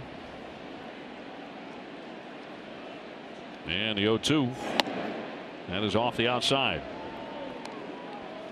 We'll see more knuckleball action tomorrow, but it'll be on the Red Sox side. Stephen Wright in game 2 of the series at 4:05 against Marcus Stroman. And then Sunday at 1:35, Eduardo Rodriguez, his first Fenway start of the year against Marco Estrada, who has one of the best changeups in the game. Yes, he does.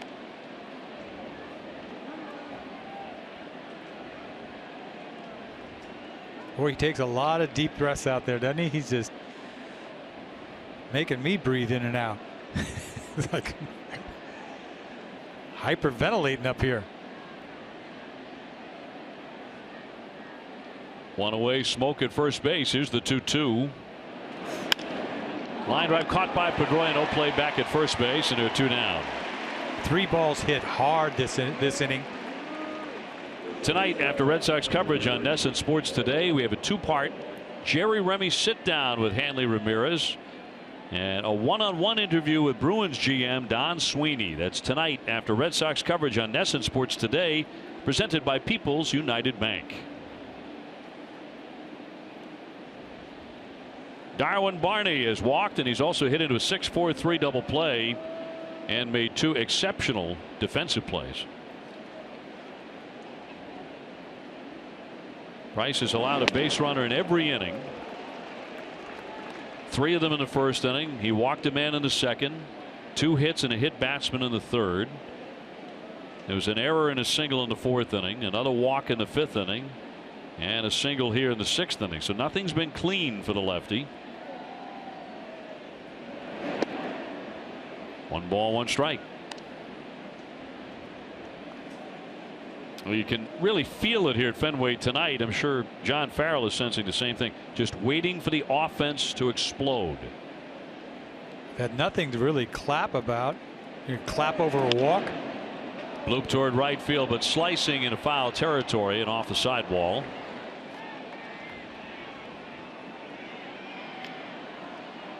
The Red Sox in the bottom of the 6th inning have due up Ortiz, Ramirez, and Shaw.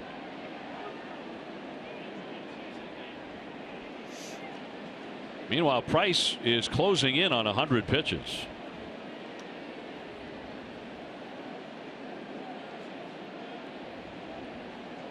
Nothing going on in the bullpen.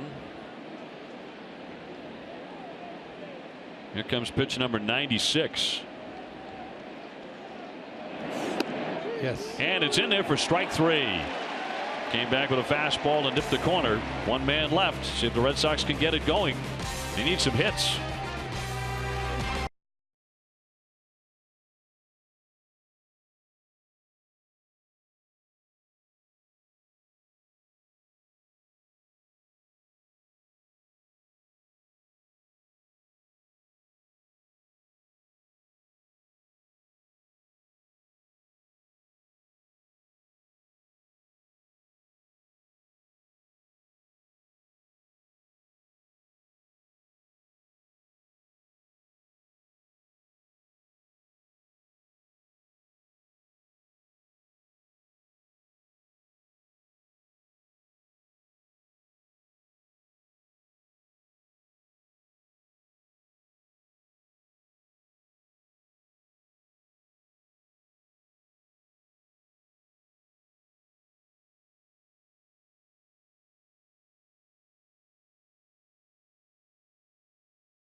Brought to you by your Eastern Lexus dealers. Dickey threw 5, has not allowed a hit. He has walked 5 and hit a batter. 82 pitches for the knuckleballer. The man he hit was David Ortiz in the first inning, and David took a walk in the 3rd. But no hits yet for the Sox. And the first one dips low, ball 1. On deck, Hanley Ramirez, Travis Shaw after him. They're all getting their 3rd look at Dickey tonight. Bounce to the plate, 2-0. David Ortiz in his swan song year is leading the majors in RBIs, total bases, slugging percentage, doubles, and extra base hits. And that man is calling it a career. Oh, you're talking a triple crown piece. Isn't that crazy? You got to keep him healthy. Hitting .335, and he swings and torches that one, and there's the first hit. That's going to rattle around in the corner. David heading into second base. He will trot in with his 500th double as a member of the Boston Red Sox. And finally a hit for the Sox tonight. Good for him. He's been a doubles machine this year.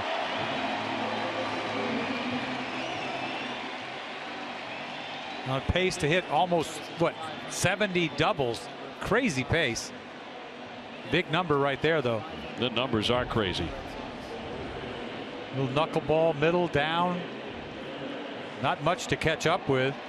He just flicks this ball bullet down the right field line. It goes down there. That's like triples coming out of there. Ball stops. 2's enough for Ortiz. Well, it was in the 6th inning in Toronto where Dickey started to fall apart. And the Red Sox rallied. Now Ramirez. High fly ball into right center field. Here's Pilar backing up on it. Ortiz back to tag. David takes off. Here's the throw toward third base, and it's up the line. So Hanley Ramirez just misses one there. He does advance the runner. Local Dunkin' Donuts franchises are proud to give back to the communities in which they live and work. Thousands of kids have had the chance to catch a free Sox game thanks to Dunkin' Donuts. Tonight we welcome the Norfolk Youth Baseball Group to historic Fenway Park. Dunkin' Donuts committed to the community. You see the fly ball there by Ramirez to deep center field. The first thing I thought of, well, I didn't think he got it. Hit the ball too high in the air, but you see Pilar lining this up with David in second. Anytime Ortiz has to run, you don't want to see him run fast. You just don't. A strike to Travis Shaw with an RBI chance now, trying to get the Red Sox a little bit closer. 3-1 Toronto. Travis has popped up to the catcher and he's taken a walk. And the 0-1. Ground ball back to Dickey. Freezes Ortiz and throws out Travis Shaw. 2 down. Boy, Dickey's getting good at that ground ball right back at him. Check the runner stuff. He's won a Gold Glove. He's a good fielder. You better be a good fielder when you throw that salad up there. But you see this one hopper right back to him. He checks Ortiz. Easy out at first base. That'll send up the new dad, Jackie Bradley. He's gone 0 for 2 in this one. With a couple of ground balls to second base. He's hitting .366 with a runner in scoring position. And he'll lay off strike one. Well, he'll give him that high one, but not the low one.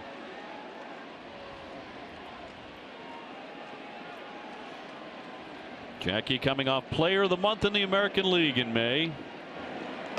Tried to hold up, but he couldn't do it. A swing and a miss. And just like that, he's in the hole. High, let it fly. That's what that's all about. And then he tries to hold up on it. Jason Greeley getting going in their bullpen. I think the way things are going tonight, the Red Sox would just assume Dickey step aside sometime very soon. The 0-2. He's only allowed the 1 hit. Once again, Betts scored in the first inning on a pass ball. I don't know if Ortiz could. I don't want him running anywhere. No. Quick pitch, and that misses outside. He tried to fool Jackie there. And then he's begging. He wanted that pitch called. He's trying to trick him with a little quick pitch, and then he wants it to boot. The 2-2 to Jackie. Cut on and missed. Down he goes. Strike 3. He's pumped up, Dickey. He leaves Ortiz stranded at third base.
Still on top here, 3-1. Dennis Eckersley, Dave O'Brien, and Tom Caron with you from Fenway. A quick 3-game homestand, and then the Red Sox will hit the road again.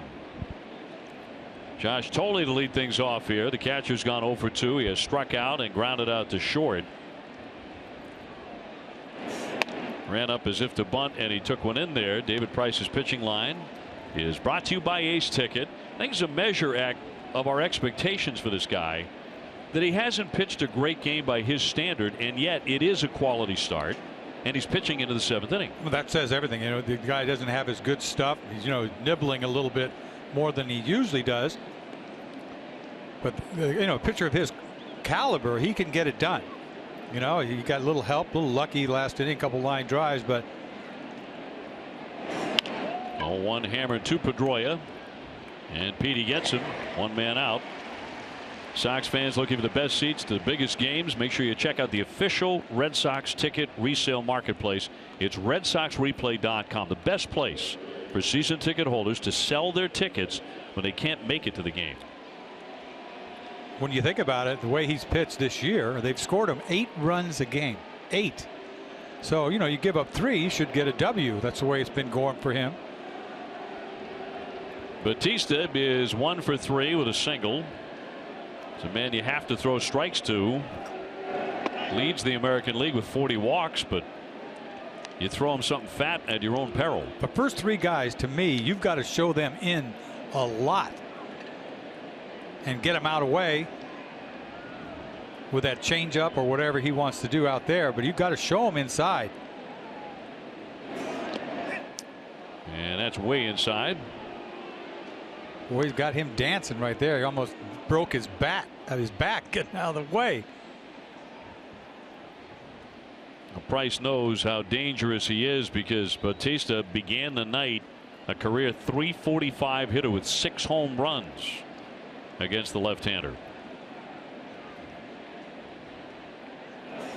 2-0. Oh, did he take a swing? He spun himself around, almost screwed himself into the dirt. Oh, he plays right to it. 2-0 changeup. He throws changeups anytime he wants. Look at this thing. Little 3-finger turn me over. Outside, no chance, can't reach it because he showed him in, but you got to show these 3 guys in a lot. Yes, in there. 2-2. Last Sunday, Price not so lucky against Batista. He leans on this one way up there. Way up there. Oh my goodness. Right at the top of that foul screen for a home run. A 2-2. You see, he didn't raise his hands that time just because I was looking at it, because the pitch he threw him in Toronto, he didn't raise his glove and he threw him a cutter that just hung. He has a tendency to do it more in the stretch than he does in the windup. The windup, he'll kick his leg a little higher and his hands will come up. See, his hands didn't come up that time. Check swing, the appeal, no swing. So it'll be ball 4. Walk number 41 for the American League's leader in that category. To see if he goes here. Nope. Jerry woke up. Last time, Encarnacion, no such luck.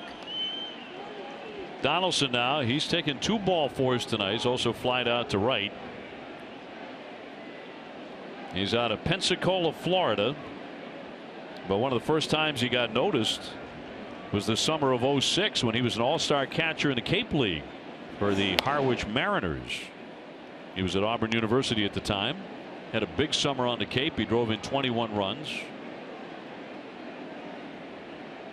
Caught somebody's eye there, huh? Yes.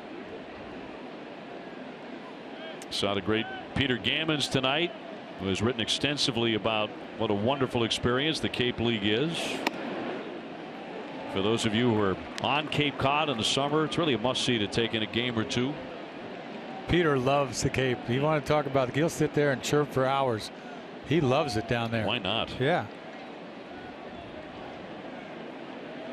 The Vineyard, Nantucket, Chatham, just great spots. A 1-1 on the way.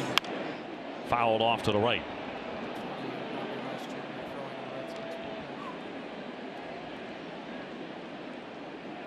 Sports can bring you to the edge of your seat and to your feet. It should always bring you to NESN.com. It's the region's #1 sports site. Visit NESN.com today. Activity in the bullpen. Robbie Ross Jr. getting loose.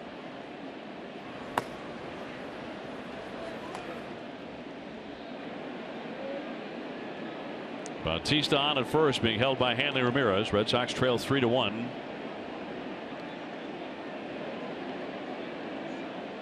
Here comes number 108 from the lefty. Popped him up toward the stands and out of play. Sox have another road trip coming up very quickly. They'll have an off day on Monday. They're going to spend that in San Francisco. It's not so bad. That is not so bad. Not so bad. One of the great cities in the country. You can't get a bad meal there, Eck. And 2 games with the Giants. That's all. Looks like the Sox will be facing Bumgarner. Looks like the Giants are doing it again. That every other year thing, huh? Yeah, it's an even number. And then it'll be on to Minnesota. Outside a ball. I think a lot of fans on the East Coast get short-changed on the fact they don't see Bruce Bochy manage very much. I mean, every other October, as you point out. Now this year, it's always been about the bullpens, but I tell you what, their starting rotation is saying something. Samardzija's doing his thing. Cueto's doing his thing. Said Bumgarner. Here's the 2-2 now to Donaldson. Cut on and missed. That changeup ate him alive, and he strikes out. That is such a big pitch for him against these right-handed hitters. You got to show them in, but they're not. You show them in enough, and then they go chase this thing. Makes him look silly. There's a reason why he goes to that changeup. It's kind of a good thing because you got him for 7 years, and it's not like he has to change. He's already changing. It's not like a guy that relies on his fastball and all of a sudden that disappears on him. He doesn't know what to do. He knows what to do. Encarnacion crushed a home run in the first inning. Since then, he has singled and struck out. 3-1 Toronto. We are in the 7th inning. The Red Sox have been held to 1 hit by R.A. Dickey.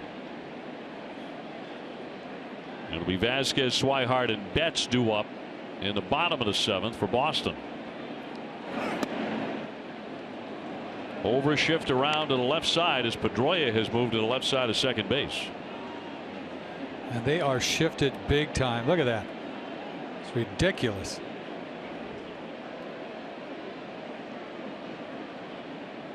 The 1-1 to Encarnacion. That'll be down low for a ball. Just trying to pick that outside corner. You got to be careful. It's a dangerous spot. Very dangerous. It goes around the plate. Just barely. That pitch count's up there. Was it change-up time again? Yep. Hello. Here comes number 114.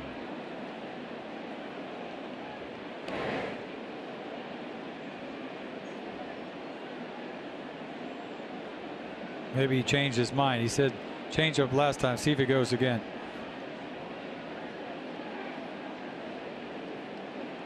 Yep, he didn't change his mind. That's what he wants. Keep it down. The 2-1. Bounding ball and right into the shift as Bogaerts will snatch that and get him to retire the side. One man is left. It'll be Vasquez, Swihart, and Betts when we come back.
This Red Sox first pitch presented by Joseph Abood.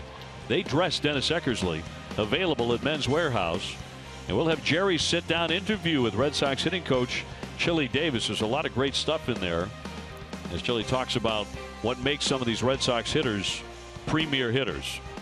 I tell you what, I never wanted to face Chili, man. He could hit.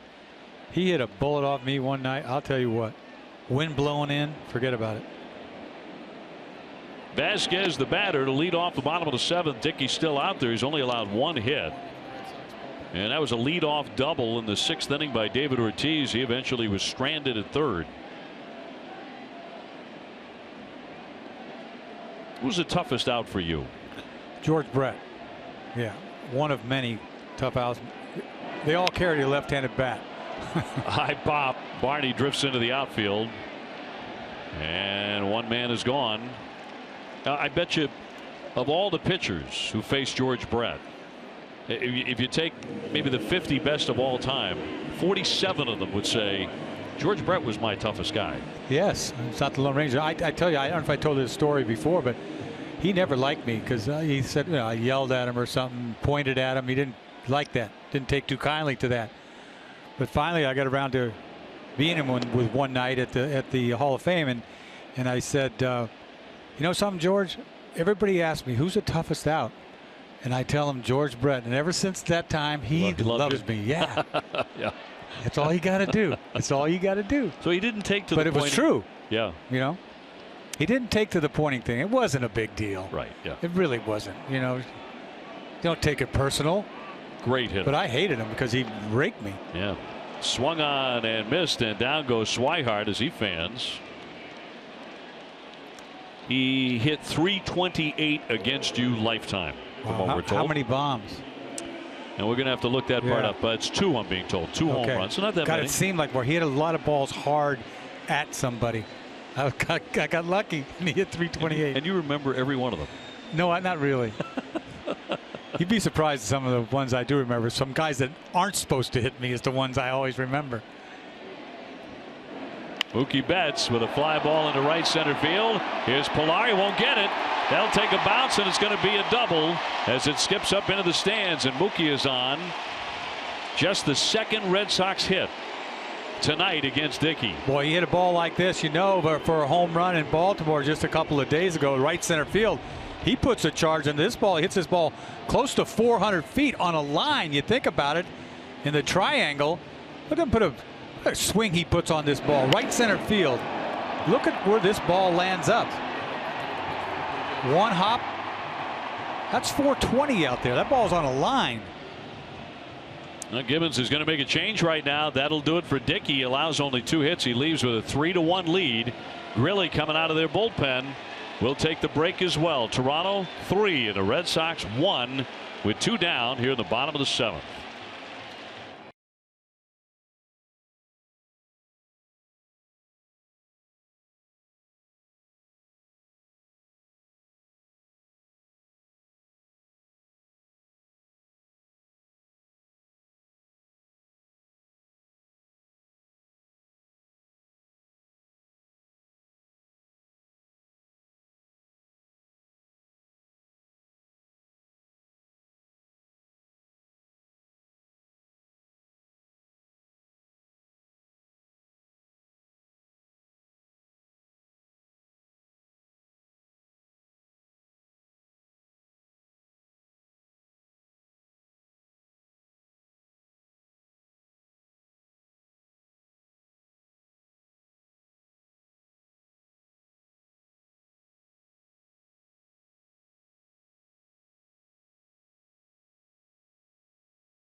By Kia. Jason Grilli coming out of their bullpen.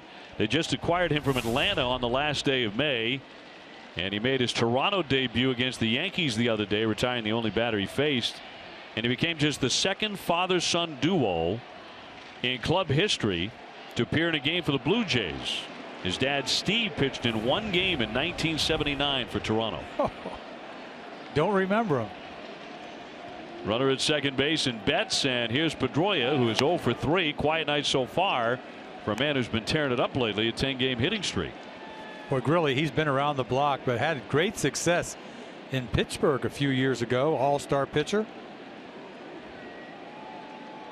3-1 Toronto. There are 2 down as the Sox try and get a little bit closer. They've not had an inning with more than 1 hit.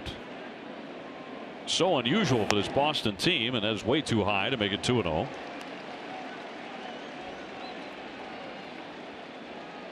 Bogart's on deck. He doesn't have a hit tonight. 26-game hitting streak for Xander on the line. Grilli all fired up, throws 2 balls up. Might be a good pitch here to hit.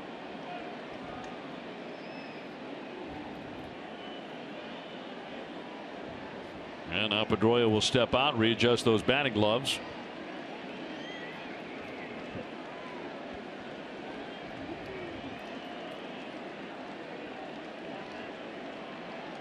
Betts rifled a double. Trying to score right here, the 2-0. And that's a strike. That might have been a gift. That ball might have been outside. You watch Tolley how he catches this ball. He's sitting on the corner, reaches for it, pulls it back. Pedroia is hit in 23 straight games against Toronto. That's also on the line. 3rd longest hitting streak against Toronto in history. Grilli's 2-1. A 1 hopper snagged by Travis, and he'll get him to retire the side. 1 man left. 3-1 Toronto.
Baseball on NESN is brought to you by Southwest Airlines. Transparency, low fares, nothing to hide.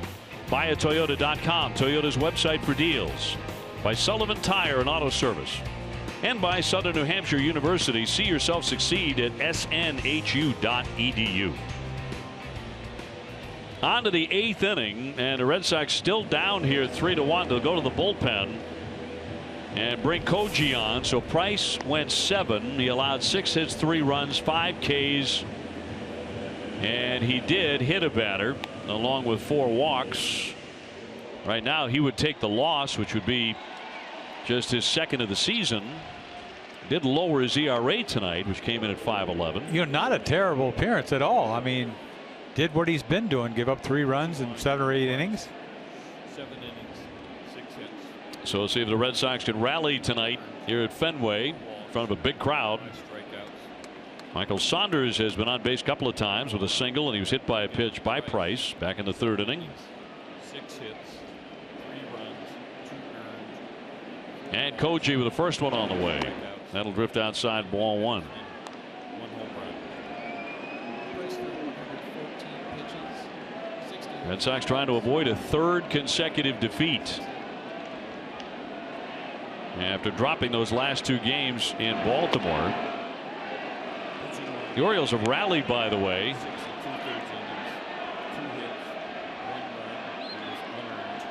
They have tied it up against the Yankees at 5-5 in the 6th.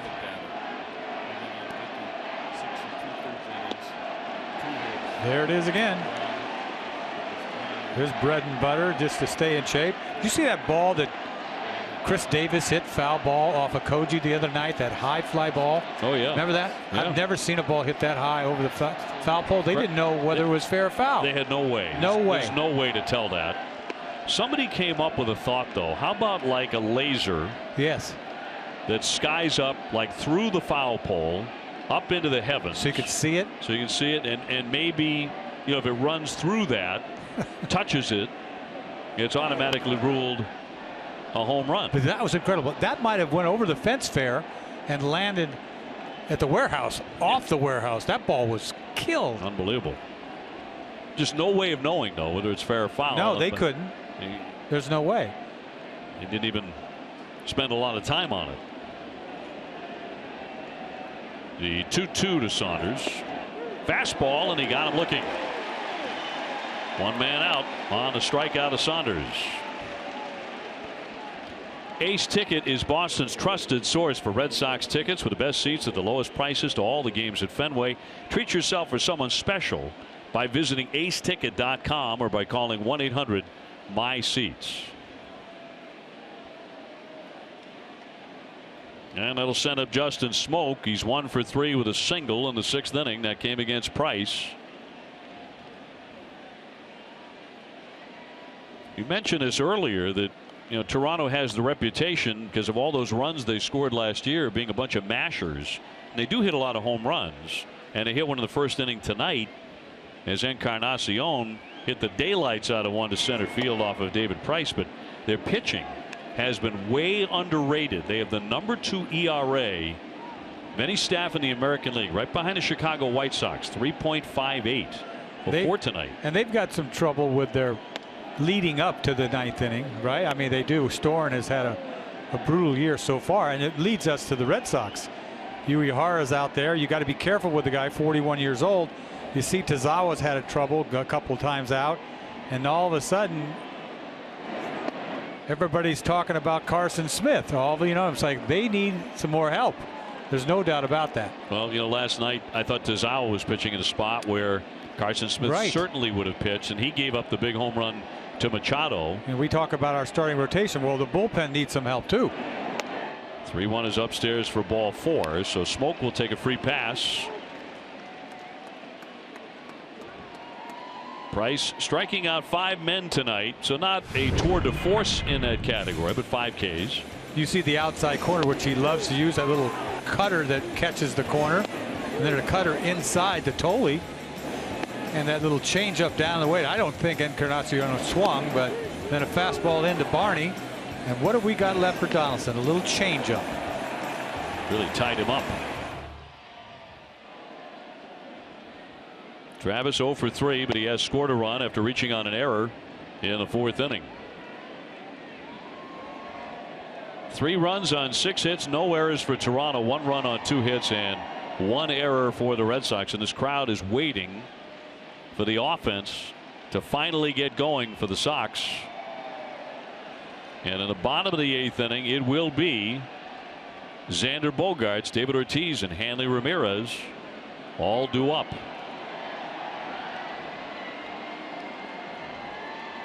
The 1-0. A strike.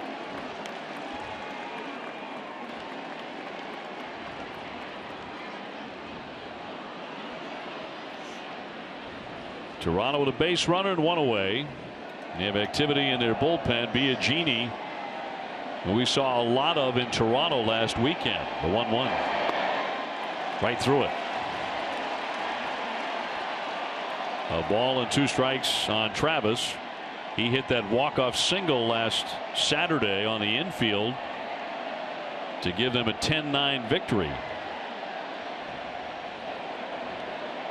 in that crazy game. Worst loss of the season. Little high gas here.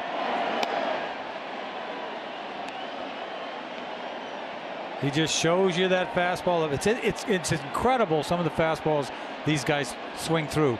I don't know if it's his spin rate or what, but it works. 87. 2-2. High fly but foul. We take a closer look at tomorrow's pitching matchup. Stroman against Wright. Closer look brought to you by FW Web Selection Expertise Solutions. More at FWWeb.com.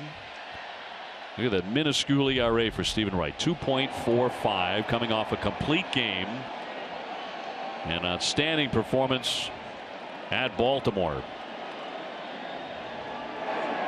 A ball here, and I think in light of all the home runs they hit after that, the last 2 games of the series and all the runs they scored, it even more so highlights how good Wright was. Yeah, absolutely. You talk about a guy that's completed 3 games straight on the road.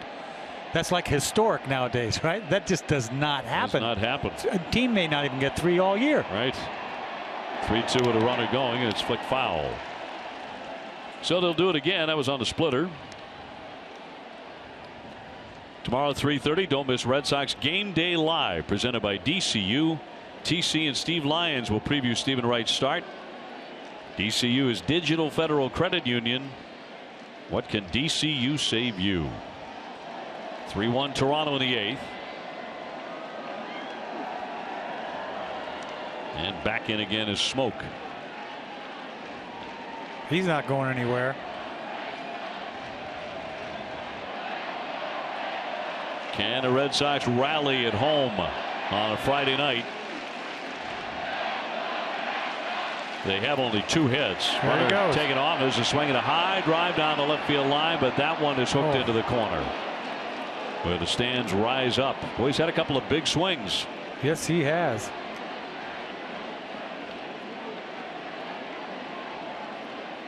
You're thinking about a strike him out, throw him out. Meanwhile, he gets ahead of this little split finger, leaves it right down the middle. Thank you very much. It's mindful of the splitter by Tazawa that Machado launched out of the ballpark last night. 3-2, runner taking off and fought off foul. He's fighting off the fastball, sitting on the split finger.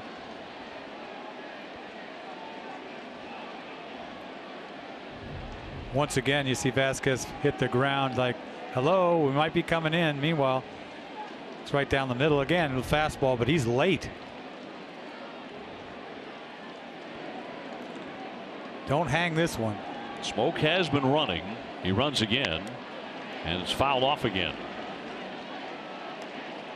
You don't need Yu Har to go out there and throw 30 pitches either.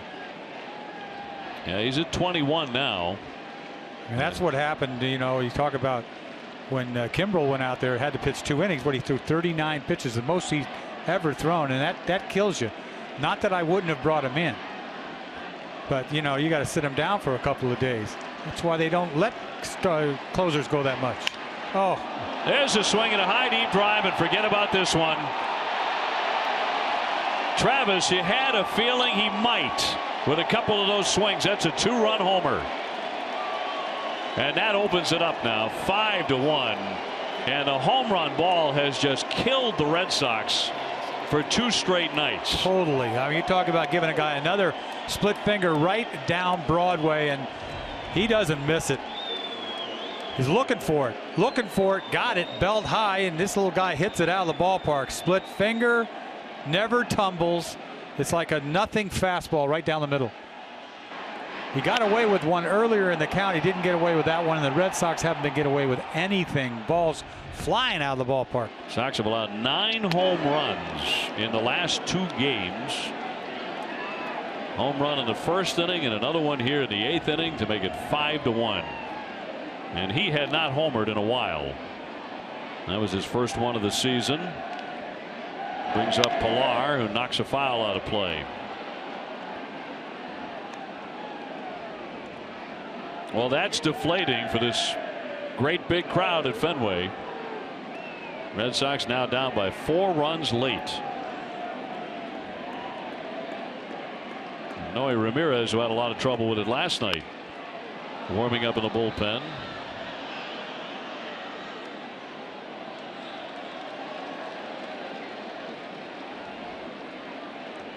Pilar's gone 1 for 3 with a base hit.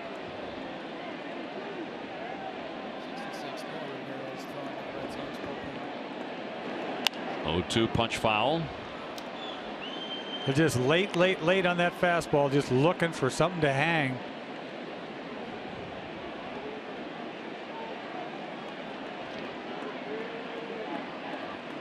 I mean, they're looking, Splitter. That's the thing about it. If you don't have you leave it out over the plate, that's serious trouble.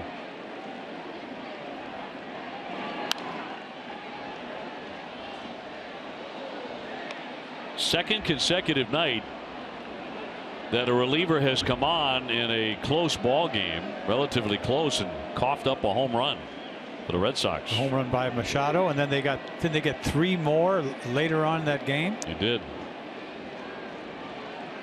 The 0-2, and he bounced it. Again, due up for the Red Sox in the bottom of the 8th inning. Xander Bogaerts, who does not have a hit tonight, and going for that 27-game hitting streak. Will it end here this evening? You almost got to go out there and get him. If he doesn't need to throw any more pitches. We got what, 29 now? You got to get him out of there. I mean, I'm not even going to let him face. I'm bringing in Ramirez after this hitter.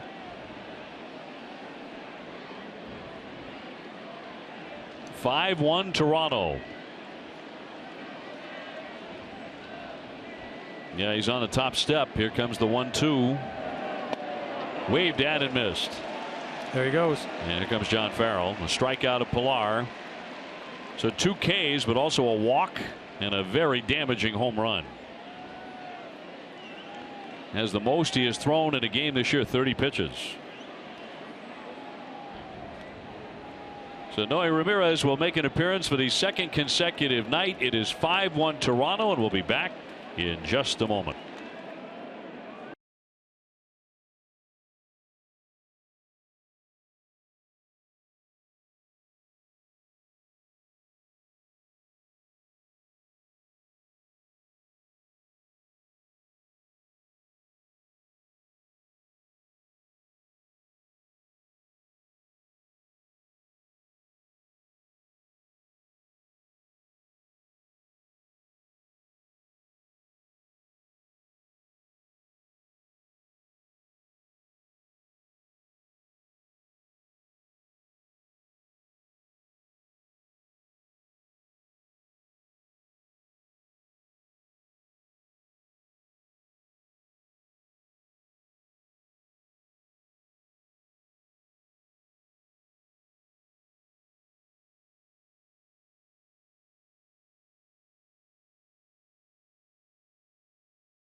By Southwest Airlines, transparency, low fares, and nothing to hide.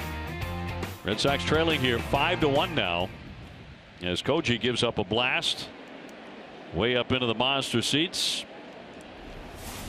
And Noe Ramirez making an appearance.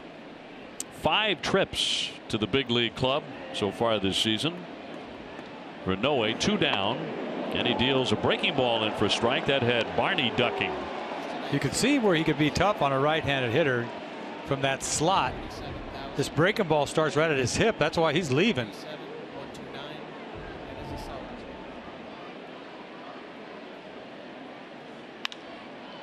Fly into left center, and an easy play for Swihart. And finally, the inning is over. That's a big home run for Travis. We go to the last of the 8th. Red Sox need 4 to tie.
New England's first choice for value and convenience of every Red Sox homer this season. Speedway donates $500 to Boston Children's Hospital.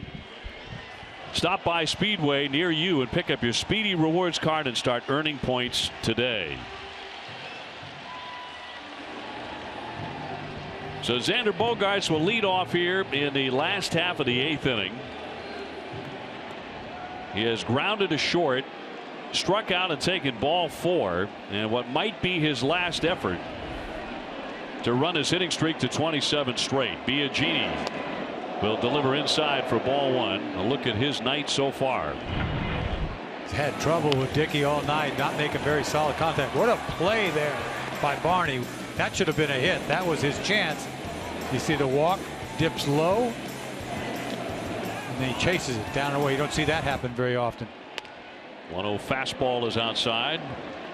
This Biagini, man, he has been nasty this year. Rookie, I think a Rule 5 player, isn't he? 0.86 ERA. Red Sox trying to rally against him, trailing 5-1.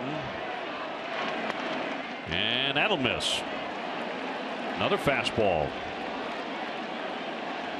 This fastball low here, 2-0 fastball down.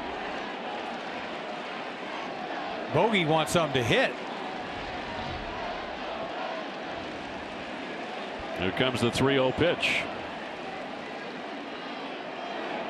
And he's taking it. It's ball 4. The crowd doesn't like it. He got nothing to swing at least nothing he really liked. You know, and that's the problem. You know, hitting streaks, you know, it has nothing to do with you sometimes. I mean, what do you do there? Swinging a ball?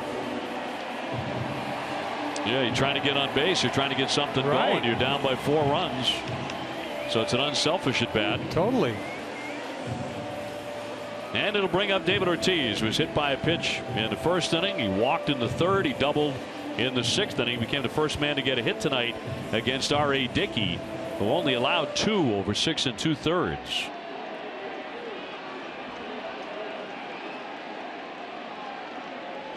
And the first one to David. That's a strike right on the edge. That home run to Travis hurt. I mean, you think about it, because the Red Sox are just due to break out of this thing. Just get Dickey out of the game. They had a chance. Home runs have been painful to watch the last 2 nights.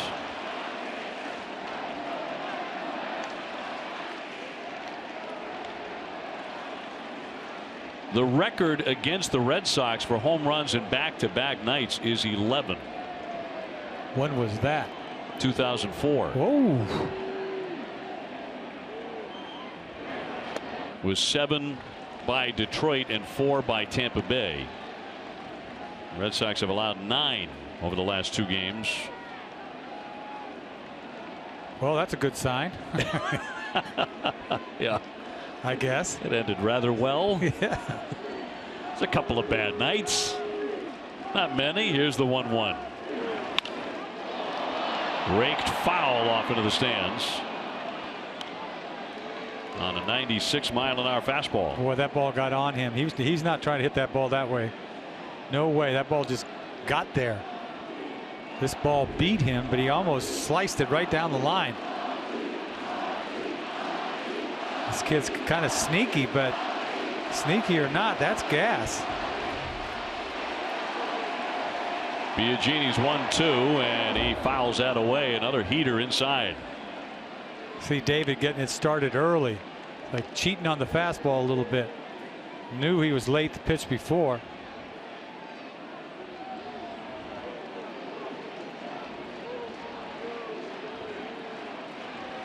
Bogart's at first base, nobody out. Last of the 8th, 5-1 Toronto. High fly, that one headed for the wall, down into the corner. Right off the top of that tin area. Hitting into third base and stopping there is Bogarts. It'll be another double for David Ortiz, and the Red Sox are in business. Boy, did he do Ortiz a favor there. Threw him kind of a rolling curveball. David is a doubles machine. You see, after beating him with fastballs, he just rolls one. Perfectly done for him. It's to say, here, hit me the other way, which he does a lot in Fenway Park. He has himself another double easy. It bounces off the CVS and pops up. I mean, you think about Ortiz hitting all these doubles. It's not an easy thing to do. You got to have some wheels, you would think, to hit doubles. How many is that? 25? What is it? It's just crazy. 25 doubles. This is the 55th game. I mean, if you do it out, it's almost 75 he's on a pace for.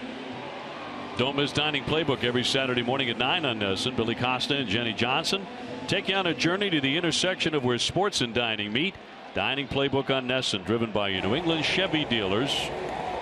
No sooner their closer begins to work in the pen. Rather quickly now, with Hanley Ramirez the batter. He's walked, grounded out, flied out. 0 for 2. Nobody away. And 2 men on.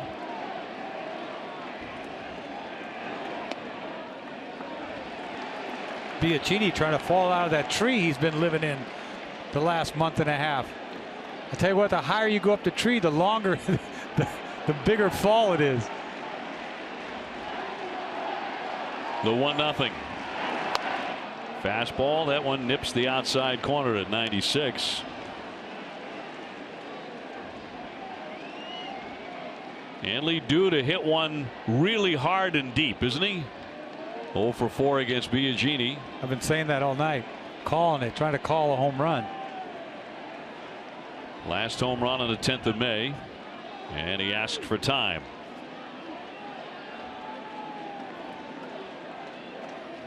Shaw on deck. He's hitless. So is Hanley. So is Jackie Bradley. Christian Vasquez, Blake Swihart, and Dustin Pedroia. A lot of guys tonight along with Xander Bogaerts, but Xander's now at third. Ortiz at second. And that's into the dirt. Squeezing it a little bit, that fastball. Doesn't want to party with it. He just wants to fire it as hard as he can down. Tell you what, nobody's left. He's waiting for something big to happen.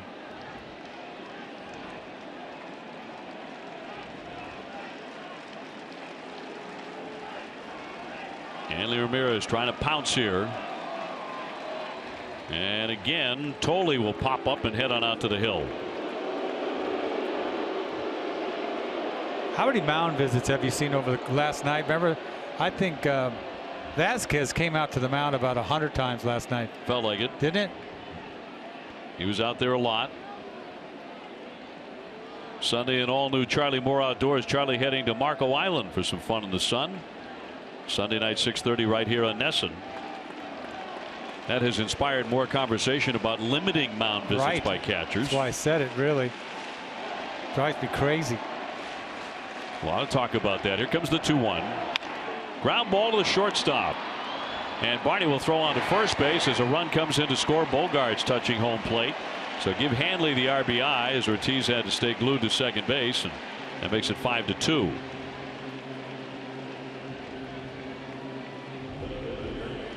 Looked like a pretty good pitch to hit. He just rolls over the top of it. Little RBI there, but meanwhile you're down by 3.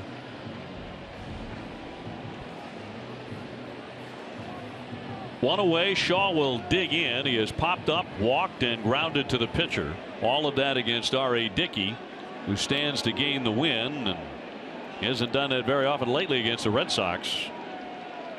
But he can win it tonight. Bounced up there again. Boy, he's down in the dirt with a lot of his pitches. He's holding on to that fastball for dear life.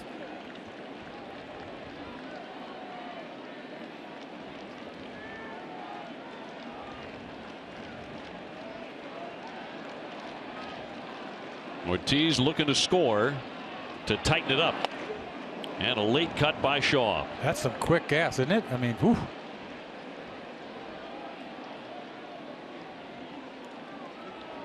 One ball and 1 strike. Jackie Bradley on deck. Red Sox have been held to 3 hits. And now Shaw will ask for time from Chris Conroy.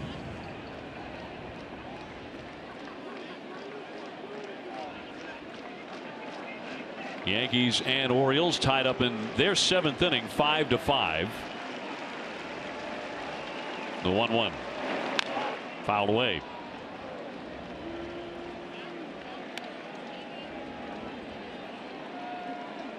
So to count a ball and 2 strikes. Jackie in his return to the lineup does not have a hit tonight.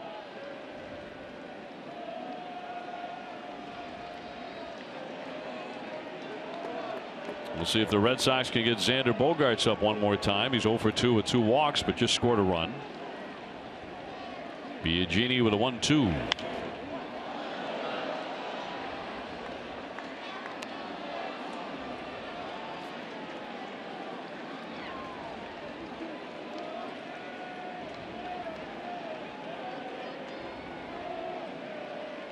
Shaw has driven in 35 runs. He's been a very reliable run producer. 1-2 and just got a piece of that one. Fouled off a pretty good pitch there.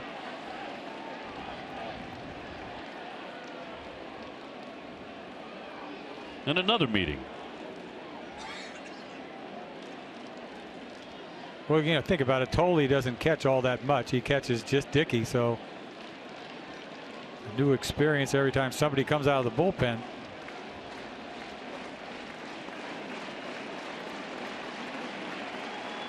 Ready for another 1-2. Waved at and missed. Down he goes. He strikes out. He is 0 for 3 tonight. See why this kid is good. Time now for our poll question presented by People's United Bank. We'll see what topics people can vote on to hear you talk about tonight on NESN Sports Today. David Ortiz with a couple of hits tonight. Price going 7. And the Red Sox getting hurt by the home run. Text your answer to 536-536. Message and data rates may apply. And Gibbons is out to take the ball away from Biagini. He'll go back on out to the bullpen. It'll be Osuna, his closer. Looking to get an out here in the 8th and finish it in the 9th. 5-2 Toronto, and we'll have more in a moment.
Fans, NESN Plus has the National League Lacrosse Championship game tomorrow night at 9.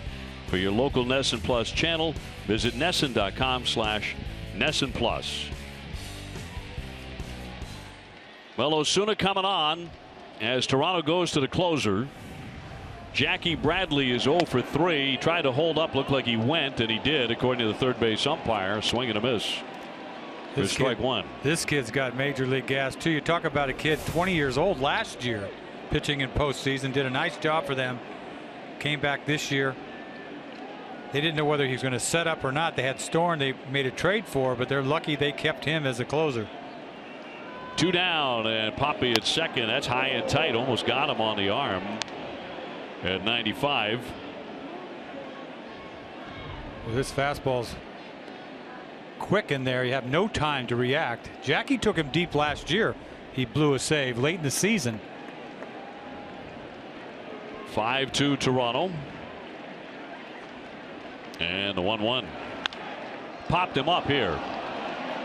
Tolley coming out from behind there. Here comes Donaldson, and who'll make the play? Donaldson does in front of the mound to retire the side. So the Red Sox settle for 1 run. We go to the 9th. 5-2 Toronto.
Brought to you by Xfinity. Toronto with a 5-2 lead. Dickey went 6 2/3, allowing only 2 hits. Encarnacion hit a bomb in the very first inning. For the Red Sox, Price went 7, allowing 2 earned runs. Ortiz 2 for 2 with 2 doubles and hit by a pitch. Moving on to the 9th inning, 5 runs, 7 hits for Toronto, 2 runs on 3 hits and an error for the Red Sox. And Josh Tolley leading things off by looking at a strike. He's gone 0 for 3. He'll be followed by Bautista and then Donaldson. So Ramirez will have to wade back into the Sharks at the top of their order. They're 1, 2, 3 perhaps if Encarnacion gets up to hit in this inning. Can't be easy for this kid going up and down 5 times during the year. I don't know what that feels like.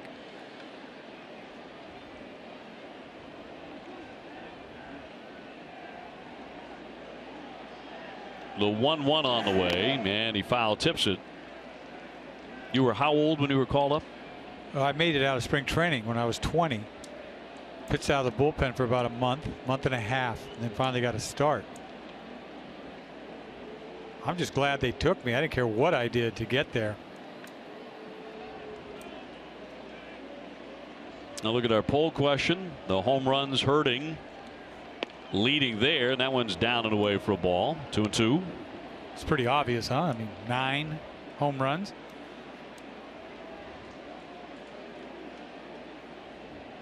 Home runs hurt anyway, but out of the bullpen, they're always costly out of the bullpen. Cut on and missed. That one disappeared. Good changeup, and he strikes him out. And Tolle is 0 for 4. This is the nasty changeup that he has for left-handed hitters. Coming from the side, left-handers can get a good look at you, and that ball usually tries to go down and away, but just the off-speed in the dirt gets him chasing. Tommy Lane working in the pen. And here's Batista with 1 man out. On the night, a single and a walk. He's also flied out and lined out. Just a .232 hitter, but a lot of walks. He took his 41st walk, leading the American League in the 7th inning. Late on the fastball after that sweeping breaking ball. 2016 CBS Health Charity Classic features more than the nation's top golfers. Don't miss the Charity Classic benefit concert featuring Grammy award-winning Lady Antebellum. That's June 28th in Providence at the Dunkin' Donuts Center. Get your tickets at Ticketmaster.com/Charity Classic Fenway. And he bends back out of the way of that fastball.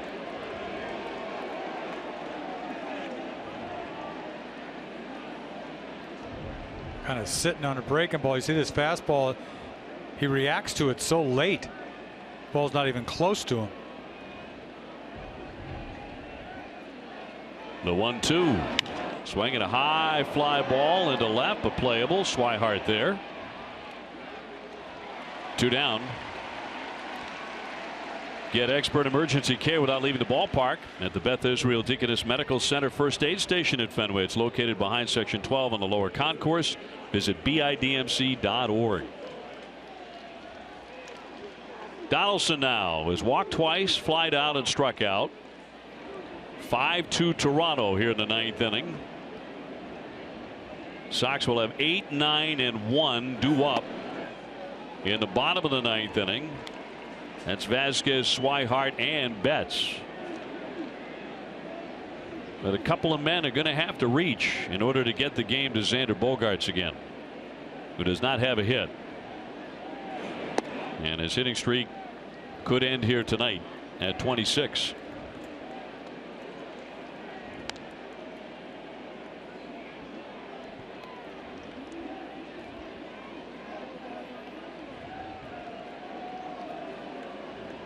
Two out, bases empty. And the 1-1 from Noe Ramirez.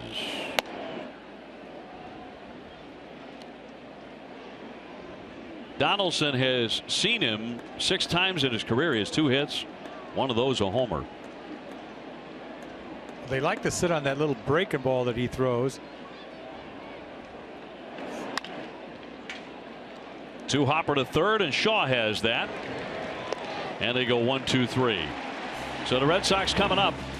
Mookie Betts to hit in the inning. 5-2 Toronto.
Bruins Academy, an all-new show just for kids who love hockey.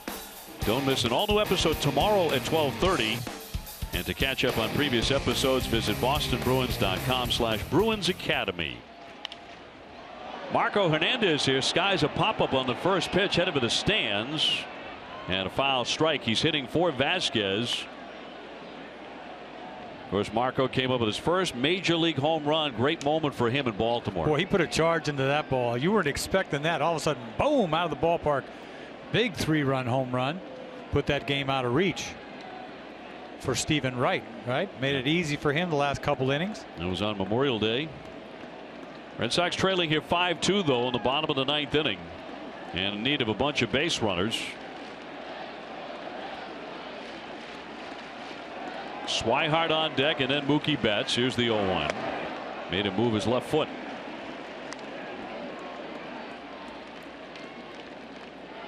Boy, a quiet night. As you see, Baltimore has taken the lead in the 9th inning, 6-5 on the Yankees.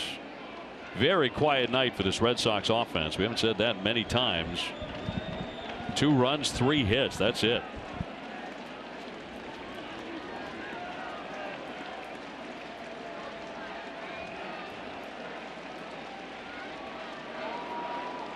And the 1-1.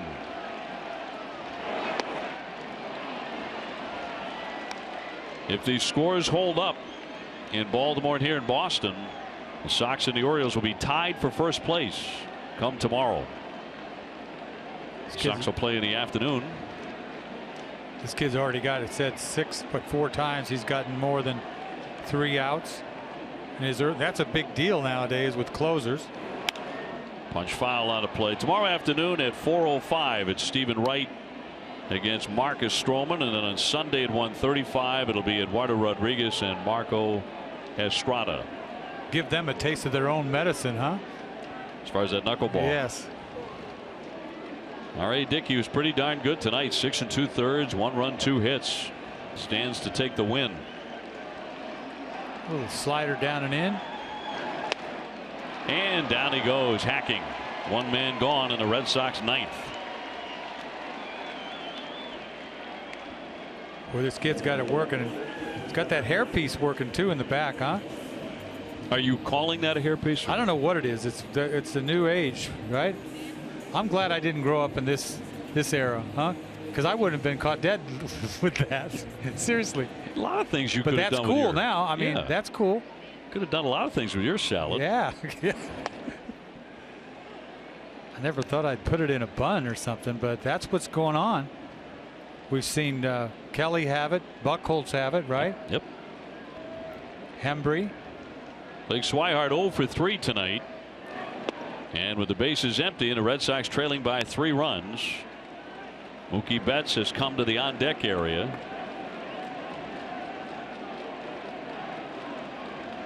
Hard throwing right-hander. He deals the 1-1, and it's inside.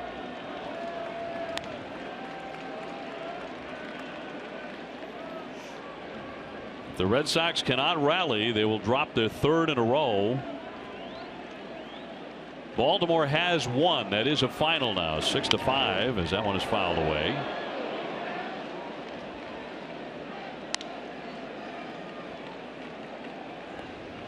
So to count 2-2.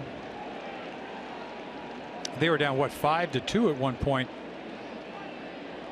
with that tough bullpen by the Yankees. Somebody must have given it up. Osuna's 2-2. Came back with a slider and flicked foul. Osuna from Mexico. Really came into his own last year with 20 saves, 68 appearances. I could imagine being 20 years old pitching in the postseason with a game on the line. 20 years old. 2-2. Up the middle. That'll get through for a base hit. Blake Swihart with a single, and the Red Sox have a man on for Mookie Betts.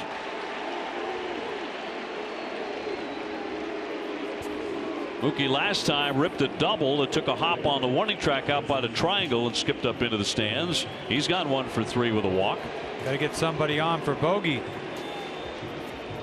Couple guys on for Bogey. Tie this thing up.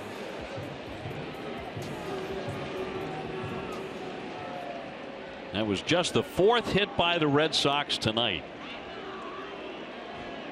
Mookie trying to add to it. And Osuna's first one is taken for ball 1.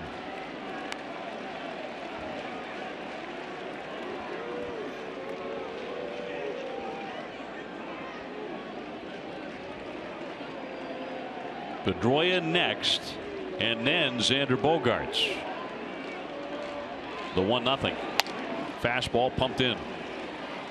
1-1.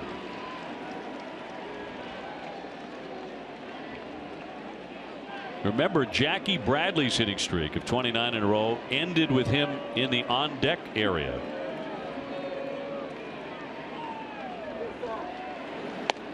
Tried to hold up, but that's a swing and a miss on a very tight slider. The count's 1-2. Boy, it is hard to hold up on that when that guy's got that fastball that's coming at you. You got to get ready. You got to turn it loose. You see it out of his hand. I'm swinging. On the breaking ball. This guy throws a lot of strikes, too. Here comes the 1-2 home. Looked like he held up there, and he did. Boy, that was tempting. That borderline pitch that you cannot catch up with. And he lays off it. 2 balls, 2 strikes, 1 out, 1 on. Red Sox are trailing by 3 in the bottom of the 9th. First of a 3-game series, and the 2-2 got a piece.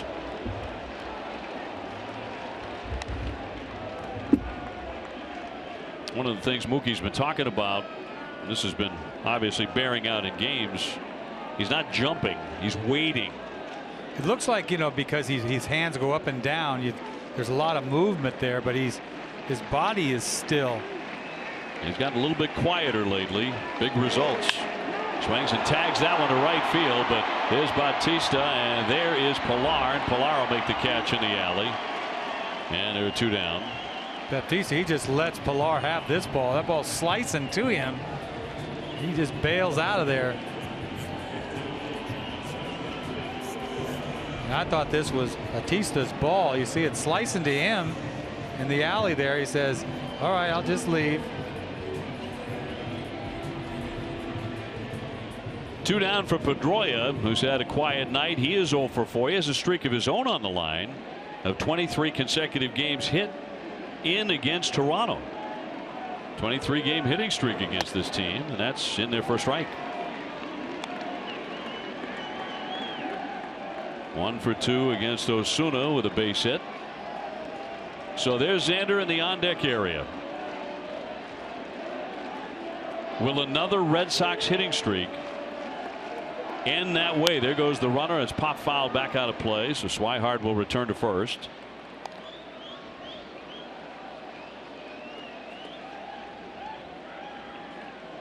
Xander has admitted several times, yes, I think about the hitting streak. I think about it during the game. Yeah, they'd be lying if they didn't.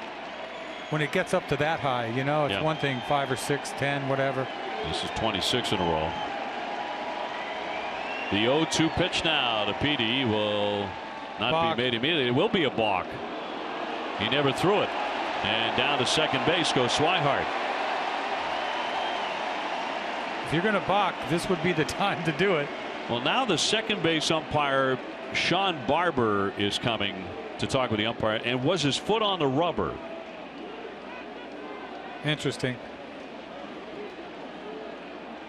Because if he does that deception with his foot on the rubber, that's looks like it's on there. He just balked. Yeah, that looks like a balk. Totally. And they're going to huddle here. We're huddling over a measly balk in a 5-2 game. Runner means nothing. You could put him on third. Now it's not going to be a balk. They're going to send him back to first base. Was there timeout or what? Because he definitely balked. He was on the rubber. And John Farrell out to talk with Jerry Meals. Red Sox are absolutely convinced it's a balk. Yeah, I mean. And ruled there immediately on the field, and now they send him back to first base. They have reversed. I mean, it's you really don't want to bark at this, but he balked.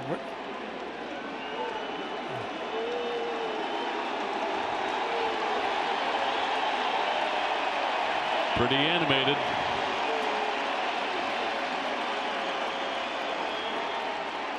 And now John walks away.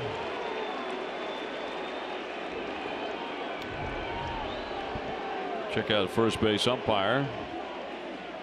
Okay, it says balk. Huh? What made them change their mind? I don't know. 0-2 on Pedroia with a runner going. And a line shot, base hit into right field. Swihart taking off for third. Dustin Pedroia with an 11-game hitting streak. He's hit safely in 24 straight against Toronto, and that will get the inning to Xander Bogaerts. He has another chance. Beautiful. Not only that, he represents the tying run. How about a bomb? Keep the streak rolling. We'll take a base hit. Just don't get carried away here. Xander has walked twice tonight and scored a run. He's gone 0 for 2 with a ground to the short and a strikeout. 26-game hitting streak. Another base hit to right for Pedroia. Had been doing it all year. Sox trying to rally. There are 2 away here in the ninth. Ortiz on deck. And the ball outside from Osuna. Xander Bogaerts 1 for 3 against him with an RBI.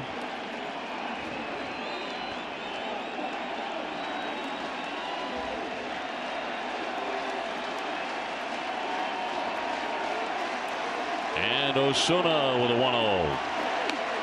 That's a ball. 2-0. You know, 2-0 pitcher tempted to try to go bridge right here. This ball misses outside corner. I mean, he doesn't want to face Ortiz, I'll tell you. It's time to party here, 2-0.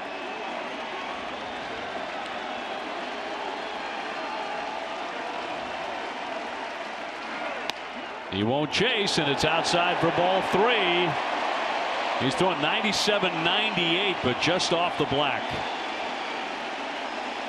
Gibbons wanted the call. 3-0. 3 pitches right on the outside corner. This might have been the best of the 3, but they're still outside. Yeah, totally tried to pull it back. First and third, 2 away, and the 3-0 pitch. And a strike. That's low paint there.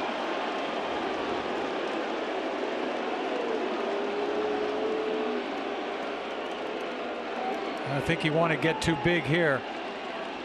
He'd love to tie this thing up, but his stroke really 3-1 fastball, that hole between first and second, keep the line moving.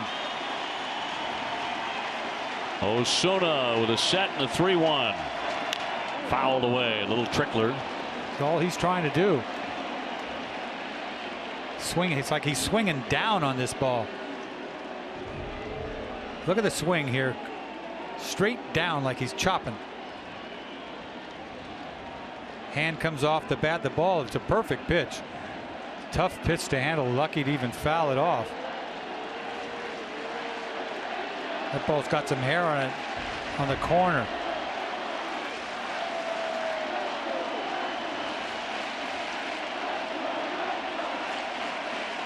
Blake Swihart at third base. Dustin Pedroia at first base. Red Sox down 5-2. And a red hot hitter in the batter's box. The count 3-2.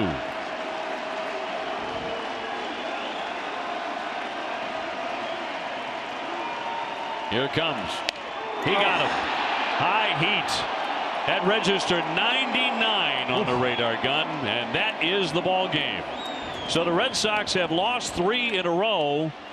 They had the tying run at home plate in the 9th inning. 5-2 the final score. You know, it's so tempting. Looking fastball, gets it, and it's just out of the zone. He's anxious. He wants to get it done. Just a tough time to end this thing. And the end of his hitting streak at 26 consecutive games. And the Red Sox now tied for first place with the Baltimore Orioles. Adam, 5-2 the final.